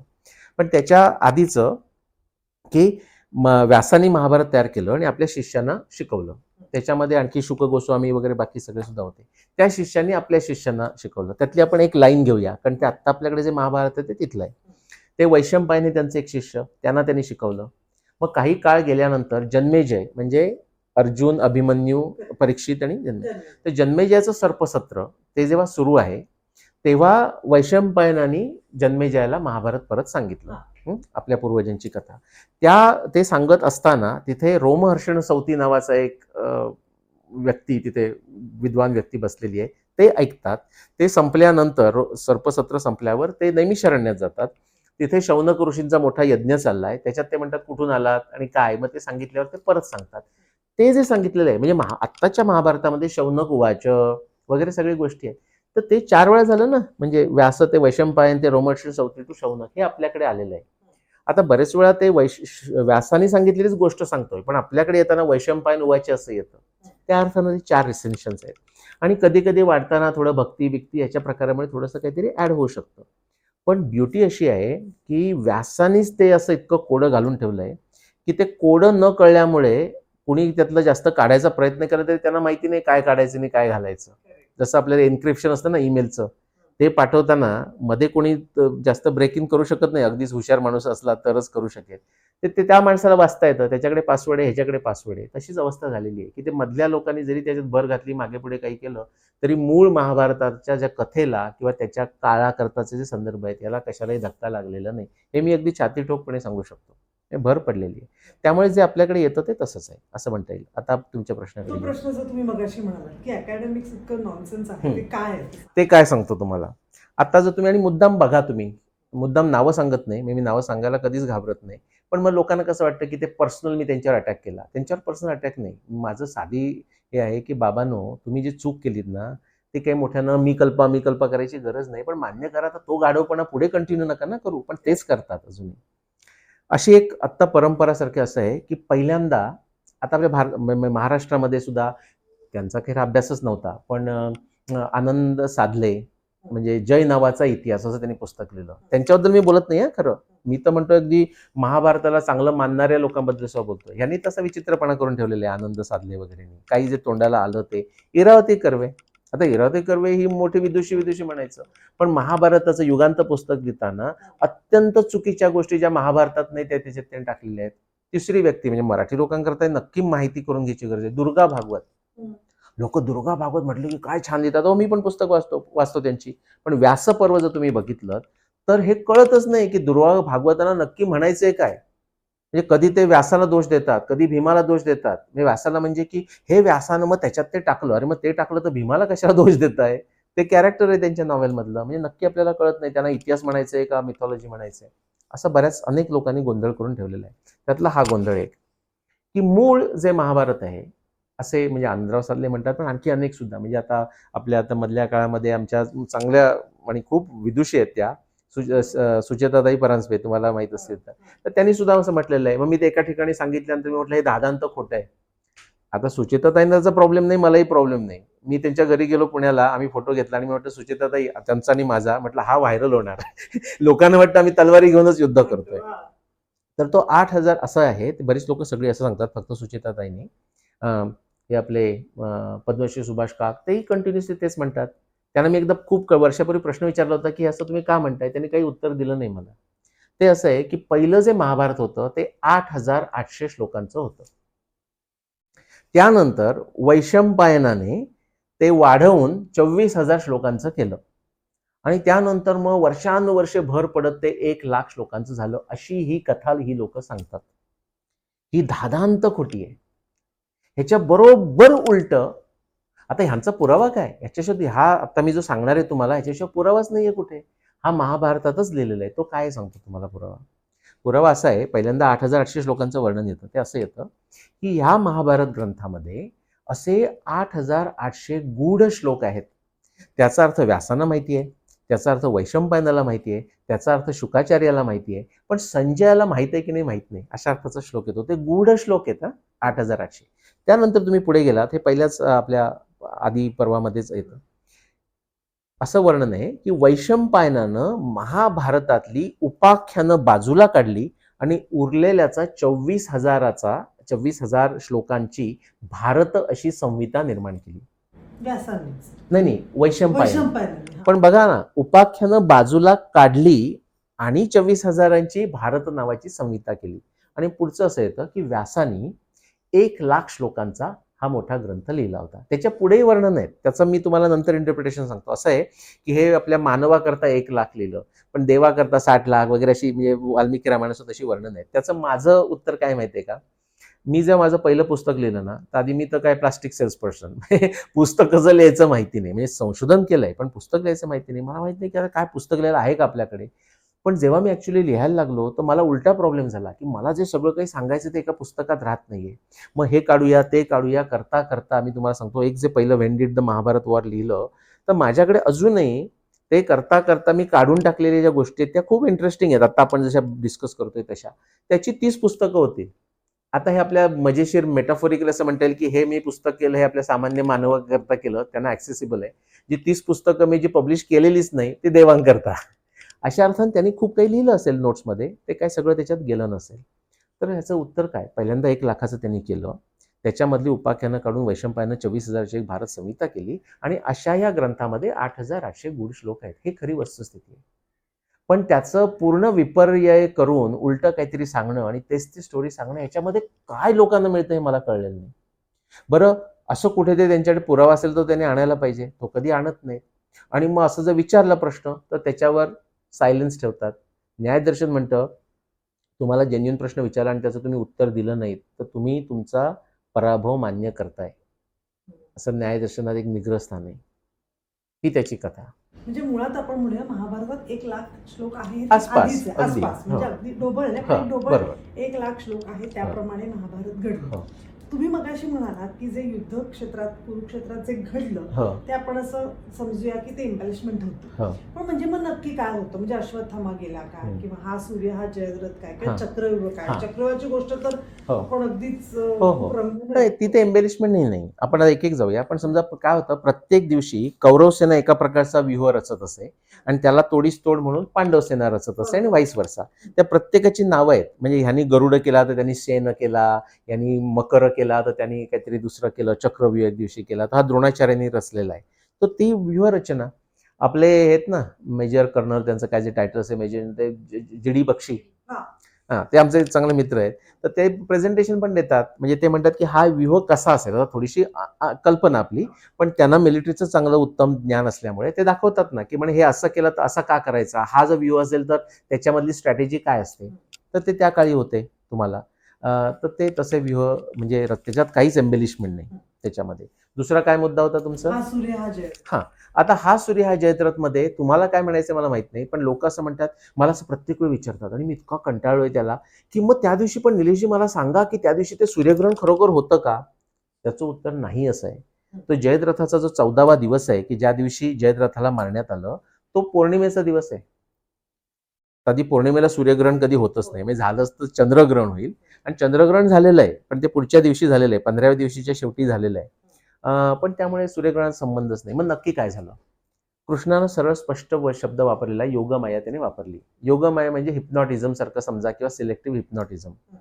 इव्हन अर्जुनाला जे विश्वरूप दर्शन दाखवलंय ना, त्याच्यात सुद्धा योग शब्द आलेला आहे. तीनदा आलाय. म्हणजे आपण म्हणतो ना, शास्त्र प्रतिती, आप्त प्रतिती, आत्मप्रतिती. म्हणजे आता आपले जे तुमचे जे ऐकणारे असतील त्यांनी मुद्दाम भगवद्गीता ओपन करून 11वा अध्याय विश्वरूप दर्शन आहे, त्याच्यामध्ये जाऊन श्लोक नंबर 4, श्लोक नंबर 9 आणि श्लोक नंबर 47 जाऊन बघावा. तो जो 4 आहे त्याच्यामध्ये कृष्ण आपला अर्जुन म्हणतोय की जर तुला हे योगेश्वरा शक्य असेल, त्यात तो योगेश्वर शब्द वापरतोय, तर तू मला जर बघणं शक्य असेल तर मला तू तुझं विश्वरूप दाखव. 9 मध्ये संजय असं म्हणतो की असंच त्याने रिक्वेस्ट केल्यानंतर कृष्णानं आपल्या योगमायेनं योगानं हे त्याला अर्जुनाला विश्वरूप दर्शन दाखवलं. 47व्या श्लोकामध्ये कृष्ण म्हणतोय, अशा पद्धतीनं योगारूढ होऊन मी तुला हे विश्वरूप दाखवलं. तीच ती योगमाया. म्हणजे त्याला तुम्ही माया म्हणा, लीला म्हणा किंवा काही आणखी नाव देऊच नका, पण म्हणजे आपण काही त्याला म्हणूया. तर ते शेवटच्या 14व्या दिवशी जो जयद्रथ येतोय ना, तर त्याची आधीची कथा माहिती आहे तुम्हाला, की अर्जुनाला म्हणजे आपल्या अभिमन्यूला त्याने वाईटरित्या मारलंय म्हणून अर्जुन प्रतिज्ञा करतो, उद्या सूर्यास्ताच्या आत मी त्याला मारणार. ते माहीत असल्यामुळे दुर्योधनाला ऍक्च्युली आनंद होतो. म्हणतो आपण आता ह्याला कंट्रोल करूया आणि नाहीतर मीच प्राणत्याग करेन, अर्जुन म्हणतोय. ह्याचा प्राणत्याग झाला की आपण जिंकलोच, म्हणून त्याला प्रोटेक्ट करूया जयद्रथाला, म्हणून सगळे त्यांनी लाईनमध्ये ठेवलेले आहेत.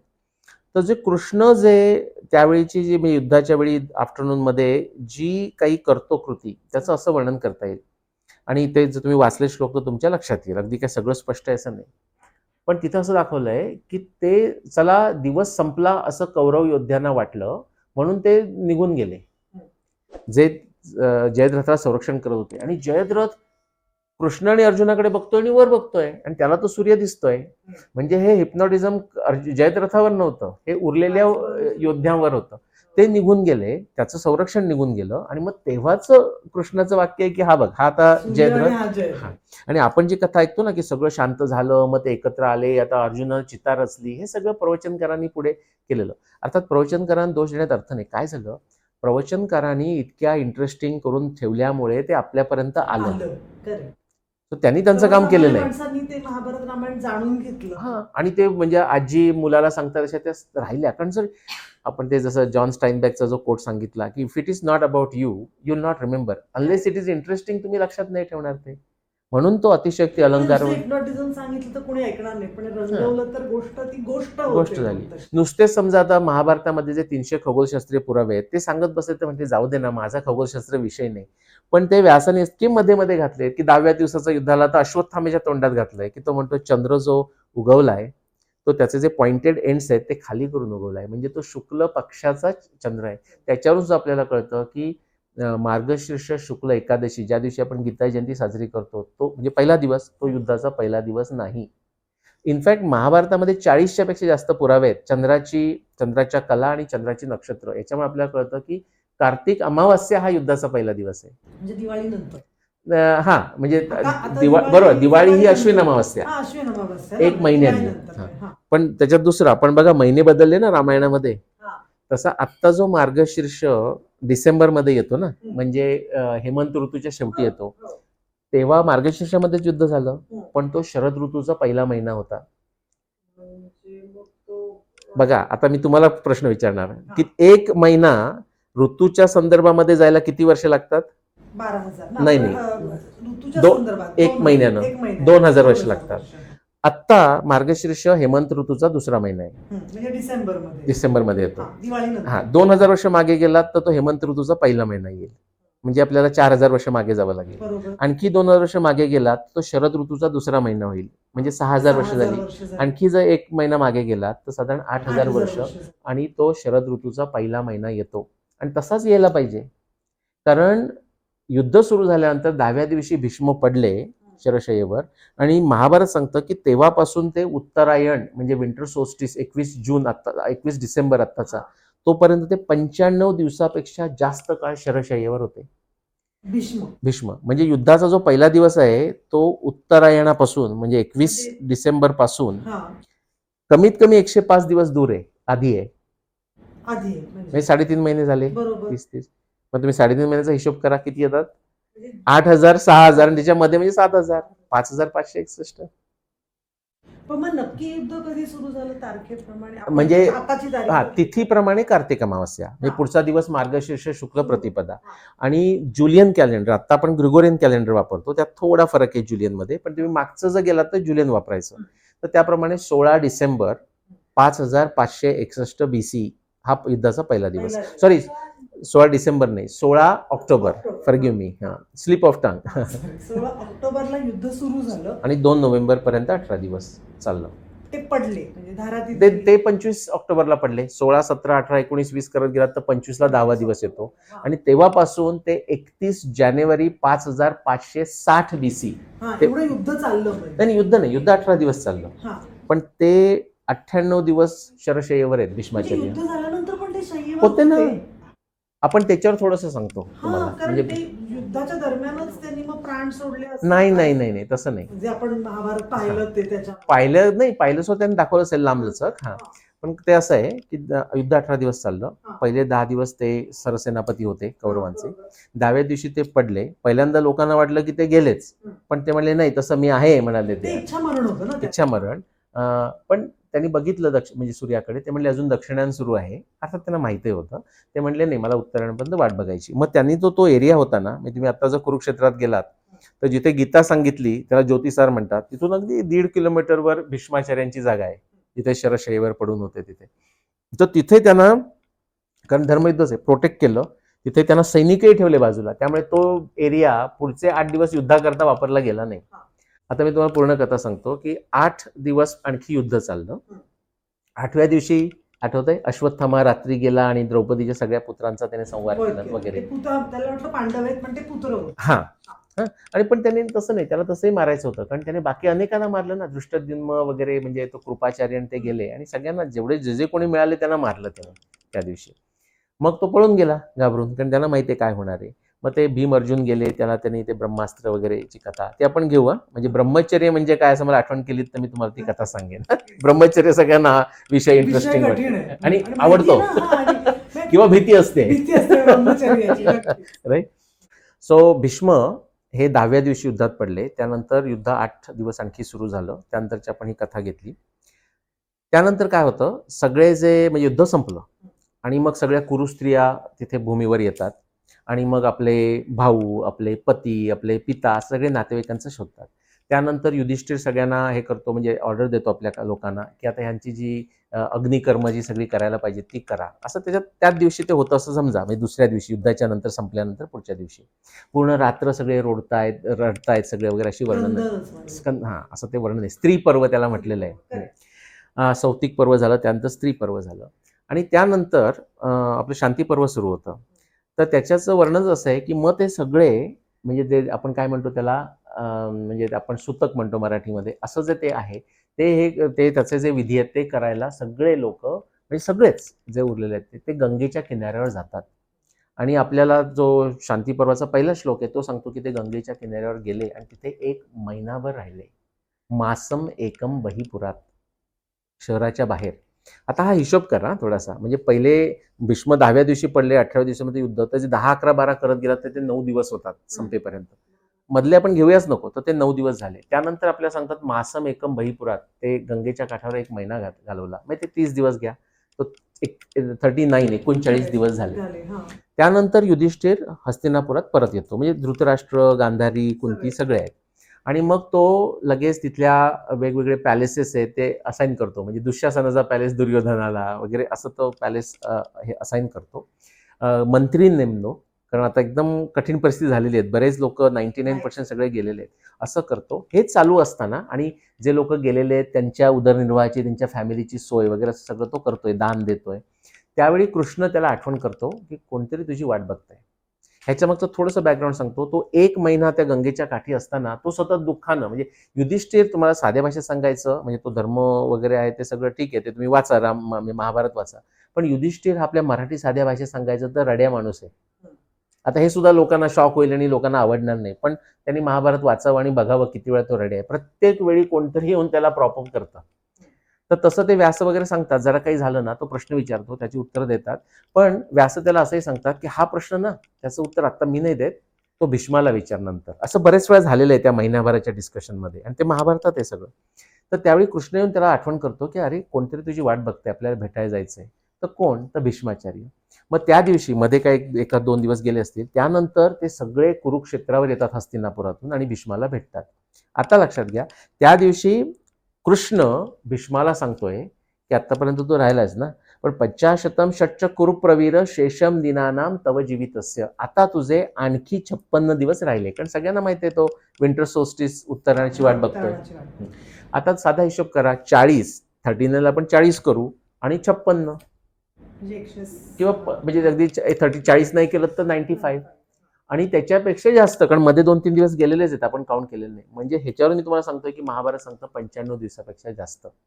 आणि तो जरी तुम्ही नुसता हिशोब केला तरी सुद्धा उत्तर येतं 7,000 वर्षापूर्वी महाभारत झालं. अरुंधती वशिष्ठ आपण जी सुरुवात केली होती त्याचा जर हिशोब केला, त्याचं असं येतं, अरुंधती वशिष्ठच्या पुढे एकच दिवस जात नाहीये, तो एक 5,000 वर्षाचा काळ आहे. 10,000 BC पासून ते 4,500 BCE पर्यंत, म्हणजे साधारण एक 5,000 वर्षाचा काळ. एवढ्याच काळात अशी काही घटना झाली होती, म्हणजे आपल्याला दाखवता येतं खगोलशास्त्रामुळे, त्याच्यात मी जात नाही, त्यालाच मला 15 वर्ष लागली, की त्याच काळामध्ये फक्त पृथ्वीवरच्या माणसाला अरुंधतीकडे बघितलं तर दिसेल की अरुंधती पुढे, वशिष्ठ मागे. त्यामुळे सुद्धा तोच काळ आला. तर तुम्ही कोणतेही पुरावे करत गेला तरी तोच काळ येतो. तर एखादा समजा आपल्याला पुरावा मिळाला तर आपण म्हणू कदाचित योगायोग असेल, म्हणजे बोला फुलाला गाठ पडली आपण म्हणतो. पण तिथे तसं भीष्मनिर्वाण, तसं कृष्णाची द्वारका पाण्याखाली गेली, त्याचे जगभरचे पुरावे 5,525. सगळं तुम्ही कुठेही सुरू करा, महाभारतातला कोणताही पुरावा घ्या, तो तिथेच तुम्हाला घेऊन जातो. पण सर तुम्ही मगाशी बोलता बोलता एक विषय बोललात आणि जो खूप महत्वाचा आहे, तो म्हणजे भीष्म प्रतिज्ञा किंवा ब्रह्मचर्य. म्हणजे जी भीष्माची प्रतिज्ञा होती ती ब्रह्मचर्याची होती. हे नक्की काय होतं? म्हणजे त्याचं पहिलं नाव देवव्रत. देवव्रतावरनं प्रतिज्ञा घेतली म्हणून तो भीष्म प्रतिज्ञा. मग हे नक्की काय? आता आपल्या पित्याबद्दल इतका आदर किंवा प्रेम म्हणूया आपण, की ती पित्याला ती सत्यवती आवडलेली आहे आणि त्याला हे नको. तशा स्टोरी त्यांच्या परंपरेत सुद्धा आहेत, नहुष्याची वगैरे सगळी स्टोरी आहे, त्यात आपण जाऊया नको. तर म्हणून त्याने प्रतिज्ञा घेतलं. तर आधी तो म्हणतो मी ब्रह्मचर्य पालन करेल, पण त्याच्यानंतर सुद्धा सत्यवती पुढे असं म्हणे, की तू ब्रह्मचर्य पालन करशील पण राज्यावर बसू शकतोस ना ब्रह्मचर्य राहिला तरी, तुझ्या काळात तरी. तर तो म्हणतो नाही, मी ह्याचा सेवक होऊन राहील. आणि हे सगळं तो आपल्या पित्याच्या आनंदाकरता करतोय. तो तर अगदी तरुणच आहे, 16 वर्षाचा आहे आणि पिता आहे, पण तरी सुद्धा तो करतोय. आणि त्याने ती इतकी पाळली. आता ह्याच्यामध्ये एक शिकवण आहे. आता तो बरोबर का चूक हा भाग वेगळा. पण आपण म्हणतो ना, आता समजा अगदी स्टॉकमध्ये इन्व्हेस्ट करायचं असलं, तर तुम्ही म्हणा तुम्ही एक स्ट्रॅटेजी शोधा, की तुम्ही ट्रेडर व्हा किंवा इन्व्हेस्टर व्हा किंवा फक्त घ्यायचे कधी विकायचेच नाही. काहीतरी एक स्ट्रॅटेजी ठरवा, की सीडीमध्येच टाकायचे, फिक्स डिपॉझिटच टाकायचे. तरी सुद्धा तुमचं पर्पज होईल. तसं त्याने एकदा जे ठरवलंय, त्याच्यापासून जरी कितीही आलं, तरी तो लिटरली त्याची प्रतिज्ञा मानतोय. म्हणजे त्याच्यावर किती प्रसंग आले. इनफॅक्ट जेव्हा चित्रवीर्य विचित्रवीर्य दोघेही नाश पावले ना, एकाला राजक्षमा झाला आणि दुसरा युद्धामध्ये गेला, तेव्हा सत्यवती सुद्धा भीष्माला सांगते, की आता आपला वंश चालू राहावा म्हणून तू एक म्हणजे ती सांगते, की तू यांच्याबरोबर लग्न कर, म्हणजे अंबा अंबालिका. अंबालिका तो अंबिका. म्हणतो माझी आता माते प्रतिज्ञा झालेली आहे. म्हणजे तो काही झालं तरी तो ढळत नाही. तर असं असतं, की बरोबर का चूक हे महत्वाचं नाही. तुम्हाला इंजिनिअरिंग करायचं का मेडिसिन काय माहित नाही, फार फरक पडत नाही. दोन्ही ते यशस्वी होऊ शकतात. पण एकदा ठरवलं की तिथेच स्टिक राहा. सतत बदलू नका. म्हणजे ती भीष्म प्रतिज्ञा, म्हणजे तो काही काही कोणी येऊन काही सांगू दे, त्याला फरक पडत नाही. म्हणजे त्या अर्थानं जो एक डिटर्मिनेशन जो पाहिजे त्याच्याकरता तो उत्तमच व्यक्ती आहे. आणि तो एकदम सगळ्यांचा पितामह आहे, पण तो अगदी त्या म्हणजे काय म्हणूयात सिंहासनाचा सेवक अशा ह्यानं ते पूर्ण आयुष्य त्याने त्यांनी घालवलं. पूर्ण आयुष्य तसं घालवलं आणि ती प्रतिज्ञा त्यांनी ठेवली म्हणूनच आपण त्याला ती त्याला भीष्म प्रतिज्ञा म्हणतो. म्हटलं जातं. हां, आणि दुसरं काय होतं तुमचा पॉईंट? हां, ब्रह्मचर्य. ब्रह्मचर्य लोकांना खूप इंटरेस्टिंग वाटेल. त्याच्यातलं असं इंटरेस्टिंग अशा करता आहे, की अर्जुन आणि भीम हे अश्वत्थाम्याचा पाठलाग करत जातात. मग ते जेव्हा अश्वत्थाम्याला माहिती आहे, अश्वत्थाम्याकडे ब्रह्मास्त्र येतंय, पण त्याची विद्या कमी आहे. आता द्रोणाचार्याचाच मुलगा आहे, पण द्रोणाचार्याची प्रतिज्ञा लक्षात घ्या, अर्जुनाला सगळ्यात उत्तम करेन. असं कर्णालाही हो दिलं नाही. तर अश्वत्थामा सुद्धा प्रचंड योद्धा आहे. त्यालाही हो दिलं नाही एका अर्थानं. तर ते अश्वत्थामा शेवटी त्याला असं वाटतं, की आता आपला अंत आला. तो ब्रह्मास्त्र टाकतोच, म्हणजे रिलीज करतो. आणि मग त्याला प्रत्युत्तर म्हणून अर्जुन करतो. पण मग ते त्यावेळी ते परत नारद मुनी आले, व्यासदेव येतात आणि म्हणे, की ह्याच्यामुळे जगाचा संहार होईल वगैरे जे सांगतात. तर तेव्हा ते म्हणतात, की हे अस्त्र परत घ्या. मग त्यावेळी अर्जुन म्हणतो, ठीक आहे मी घेतो. अश्वत्थामा म्हणतो, की मला कसं घ्यायचं माहिती नाही. हां, आणि मग ते पुढचं कथा सांगत नाही. मग ते काय होतं परीक्षिताचा म्हणजे उत्तरेचा गर्भ वगैरे. पण त्यात असं एक इंटरेस्टिंग आहे, व्यासांनी असं लिहून ठेवलंय, की अर्जुन ते घेऊ शकत होता आणि अश्वत्थामा घेऊ शकत नव्हता. याचं कारण अर्जुन ब्रह्मचर्य पालन करत होता, अश्वत्थामा करत नव्हता. आता आपल्या साध्या अर्थानं अश्वत्थामा वॉज अ सिंगल तेव्हाच्या काळाने. अर्जुन तर द्रौपदी सोडा, सुभद्रा सोडा, तो त्या जेव्हा ते परिक्रमा करायला गेला ना, तो जिथे जिथे जात होता तिथे पराक्रम करून येत होता. राईट, इरावण त्याचा मुलगा आहे, कितीतरी जिकडे जिकडे जाईल तिथे तो म्हणजे मुलं निर्माण करूनच येत होता. मग तो कसला ब्रह्मचर्य असं आपण साध्या अर्थानं म्हणू. तर त्याचा एक अर्थ असा, की सेलिब्रेट नुसता असा मर्यादित अर्थ नव्हता, की जो खरोखर ब्रह्मचर्य म्हणजे ब्रह्म समजण्याकरताचं जे आचरण केलेलं आहे ते तो पालन करतो का, म्हणजे नियमाप्रमाणे वागतोय का, असं जे वर्णन होतं. म्हणजे त्याच्या ब्रह्माला तो अर्पून गेलेला आहे का, म्हणजे त्याचा बिहेवियर. तर त्याच्यात अर्जुन श्रेष्ठ ठरत होता, अश्वत्थामा ठरत नव्हता. सिंगल असण्याशी हां, म्हणजे मी वाचत तेव्हा मला असं आश्चर्य वाटलं, अरे काय म्हणताय काय? आणि अर्जुन तर विशेषतः अर्जुनाचे तर पराक्रमच आहेत जिकडे जात होता तिकडे. म्हणजे अर्जुनाला होते हां, म्हणजे ब्रह्मचर्यातले पराक्रम आहेत सगळीकडे असं आपण म्हणूया, म्हणजे सेलिबसीच्या दृष्टीने. करेक्ट. पण तरी सुद्धा अश्वत्थामा मागे पडला. मागे. आणि अश्वत्थामा हा महाभारतातला एकमेव कृपाचार्य आणि अश्वत्थामा चिरंजीव आहेत ना महाभारतात. हां, अश्वत्थामा बरोबर. अश्वत्थामा, बलिर्व्यासो, हनुमांश, विभीषण, कृपा, परशुरामश्च सप्तेते म्हणजे चिरंजीवी. महाभारतामधले हेच दोघं बरोबर. जण चिरंजीव आहेत. बरोबर. कृष्णाने जेव्हा विश्वरूप दर्शन दिलं तेव्हा तो विष्णू रूपात म्हणजे सहस्त्रभुजा आणि असा दिसला. पण नंतर ते रूप कसं होतं? ते तसंच विष्णू रूप आहे. आत्ताची तुम्ही जर भगवद्गीता बघितलीत, म्हणजे प्रचलित भगवद्गीता आपण म्हणूया, तर विश्वरूप दर्शन म्हणजे हजारो तोंड, हजारो जिभा आणि असं ते एक म्हणजे त्याचं आपल्याला फक्त वर्णनच मिळतात. त्याच्यामुळे आपल्याला नक्की काय माहित नाही. पण अर्जुन घाबरला एवढं माहिती आहे. आणि तो नंतर म्हणतो, की मला तू आपलं रेग्युलर मला जे पटतं ते रूप दाखव. त्याच्यामध्ये असे जे वर्णन आले त्याच्यामध्ये चक्र, गदा वगैरे अशी वर्णन आहेत. आणि चतुर्भुजेनं असा शब्द आहे. पण तो शब्द खटकतो तिथे आपल्याला, की तो विश्वरूप दर्शन मधून आला आहे आणि मध्ये चतुर्भुज आला आणि मद्विभुज म्हणजे तो रेग्युलर आला. तशी काही गरजच नाहीये. आणि बाकीची वर्णनं पटत नाही. जो घाबरलाय त्याला आता आणखी एक वेगळं कशाला दाखवा, म्हणजे जो कृष्णाचा आहे तर. पण मी मुद्दाम त्याच्यावर अभ्यास करण्याकरता असं म्हटलं, कारण ते पटत नाही चतुर्भुज तिथे. आणि मग त्याच्यावर जे बरेच आचार्य आहेत त्यांच्या कॉमेंट्रीज पण कन्फ्युजन झालेले आहेत त्यामुळे. म्हणूनच ते मला कळलं की ते कसं नसावं. मग मी क्रिटिकल एडिशन बघितली. तर ऍक्च्युली एका मॅन्युस्क्रिप्टमध्ये चतुर्भुज म्हटलंय ना, तर तिथे भुज द्विजयन असा शब्द आहे. म्हणजे तो त्यानंतर तो रेग्युलर फॉर्म दाखवला. म्हणजे आधी कृष्ण आहे, नंतर तो त्याला योग माया, म्हणजे त्याला तुम्ही हिप्नॉटिझम लीला काही म्हणा, ते करून दाखवलं आणि परत तो कृष्ण झाला. म्हणजे आपल्याला आता हिप्नॉटिस्ट असं करतो ना, सगळ्या वेगवेगळ्या गोष्टींचं आपल्याला दिसतं, फुलांचा सुवास येतो, काय होतं, आणि ते त्याने तो स्पेल काढून टाकलं की आपण नॉर्मल होतो, म्हणजे आपल्याला काही होत नाही. असंच ते केलेलं आहे. आणि मग कृष्ण पहिल्यांदा जो आपल्याला मगाशी म्हटलं असं गोकुळात दिसतो तो बासरी सोबत, नंतर त्याच्या हातात कधीच बासरी नाहीये, ती अगदी त्याच्या शेवट तो बसलाय आणि तो महानिर्वाणाच्या वेळी महानिर्वाणाच्या वेळेला त्याच्या पायात बाण टाकतो, पण नंतर त्याच्या हातात सुदर्शन चक्र सतत आहे. हा, बरोबर. आता हे सुद्धा कसं आहे माहितीये का, की नंतर ते डेइफिकेशन झाल्यानंतर ते सतत आलं. इतकंच कशाला, ते विष्णूच्या हातातही गेलं असं आपण म्हणूया. सुदर्शन चक्रच म्हणतो ना विष्णूच्या हातातलं. पण तुम्ही जर महाभारत वाचलं तर सुदर्शन चक्र किंवा कौमुदिकी गदा ही त्याला केव्हा मिळाली माहितीये का, म्हणजे 5590 BC जेव्हा तो हे करतो ना, खांडवन दाहन, त्यावेळी त्याला ती दिलेली आहे. म्हणजे वरुणाची ती, आणि त्याची कथा आहे पूर्ण, म्हणजे ती जी वरुणाची जी गदा आहे, म्हणजे कौमुदिकी गदा, तिची पूर्ण कथा आहे की ही गदा याला मिळाली, त्याला मिळाली, मग त्याने ती पास ऑन केली. तसं चक्र सुद्धा त्याला त्यावेळी मिळालेलं आहे. तोपर्यंत म्हणजे त्याचा जन्म 5633 BC, तेव्हापासून ते 5590 BC पर्यंत त्याच्याकडे चक्र नव्हतं आणि गदा पण नव्हती. म्हणजे ती गदा तरी नव्हती आणि ते चक्र नव्हतं. अक्वायर केले. आता हे जो मी अक्वायर समजलं, तुम्हाला त्याचं जास्त महत्व कळतं. जसं अर्जुनानं जाऊन वेगवेगळी शस्त्र शिकून आला, तसं कृष्णानं केलेलं आहे. म्हणजे प्रयत्नानं, असं नुसतं आपलं बसले आणि कोणतरी आणून दिलं, असेल माझा हरी देईल खाटल्यावरी, असं त्याच्यामध्ये काहीही झालेलं नाही. म्हणजे हे अगदीच मी इतकं महत्वाचं समजतो त्याला, की ते तुम्हाला समजणं, आणि तिथून मग डेइफिकेशन, तो विष्णूचा अवतार असं समजल्यानंतर मग ते विष्णूच्या हातातही गेली, असा त्याचा अर्थ होतो. आज आम्हाला खूपच महाभारत आणि रामायणाविषयी वेगवेगळं कळलंय आधीच्या भागात, आणि सर आमची रिक्वेस्ट आहे की असा नवीन विषय घेऊन या, कारण आमच्या सगळ्या ऐकणाऱ्यांना अजून काहीतरी वेगवेगळं नक्कीच ऐकायला आवडेल. ते धक्का तर मिळेल, आणि त्याच्यानंतर या धक्क्यातनं वाचण्यासाठी ते खरं काहीतरी वाचायला जातील, जे खूप महत्वाचं आहे. अगदी मी म्हणेन हाच उद्देश आहे. मला वाटतं की तुमचे मिशन काय, तर मिशन असं आहे, शेवटी ज्ञान हे ज्ञानगम्य असतं. म्हणजे तुम्हाला आधी ज्ञान असल्याशिवाय नवीन ज्ञान संपादन करता येत नाही. तर त्याच्याकरता म्हणजे आपल्या दोघांचाही आत्ताचा उद्देश असाच असला पाहिजे की प्रत्येकानं जाऊन ते वाचावं. आणि मी जसं म्हटलं की गेम ऑफ थ्रोन्स ज्यांनी बघून, ज्यांना प्रचंड काय अमेझिंग केलंय, आणि ते अमेझिंगच आहे, त्यात काही वादच नाही, त्यांना मी हे सांगेन की ते गेम ऑफ थ्रोन तर व्हिज्युअल एक्सपिरियन्स आहे, म्हणजे असा ऐकायचा आणि बघायचा असा आहे. आणि महाभारत म्हणजे आपण म्हटलं जे वाचायला मी सांगतोय ते फक्त वाचनच आहे. पण माझा हा विश्वास आहे, मला कॉन्फिडन्स आहे त्या बाबतीमध्ये, की जर कोणी महाभारत वाचायला घेतलं किंवा रामायण वाचायला घेतलं, आणि पेशन्स पाहिजे.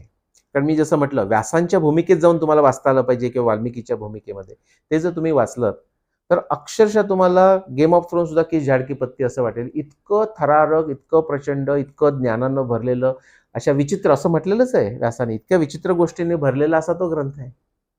आणि खऱ्या अर्थानं म्हणजे महाभारतात असं म्हटलेलं नाही की अशी कोणती गोष्ट नाही की जी महाभारतात नाही. करेक्ट, मी आता तेच म्हणणार. आणि असं खरंच आहे, तुम्हाला सांगतो, म्हणजे जेनेटिक्स पासून ते काय, तुम्ही कोणत्या विषयाला हात लावा ते महाभारतामध्ये. इनफॅक्ट असं म्हटलं जातं की जगातले जे मोठे स्क्रीन प्लेज आहेत, हे परत युरोपियन थॉट आहे, म्हणून त्यांनी स्क्रीन प्ले म्हटलंय त्याला.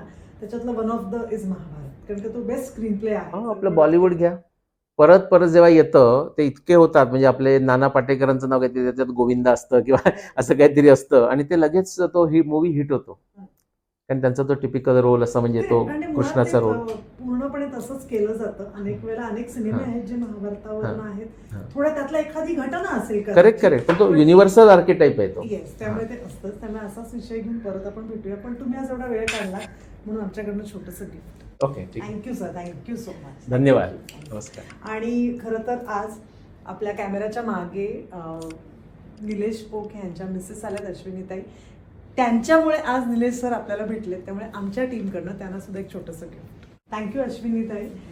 अश्विनीताई सुद्धा स्वतः खूप मोठ्या अभ्यासक आहेत, त्यांचं नवीन पुस्तक येणार आहे, ते जेव्हा येईल तेव्हा त्या आपल्या पॉडकास्टवर नक्की येतीलच, पण तोपर्यंत आमच्याकडनं छोटीशी भेट. Thank you so much. धन्यवाद.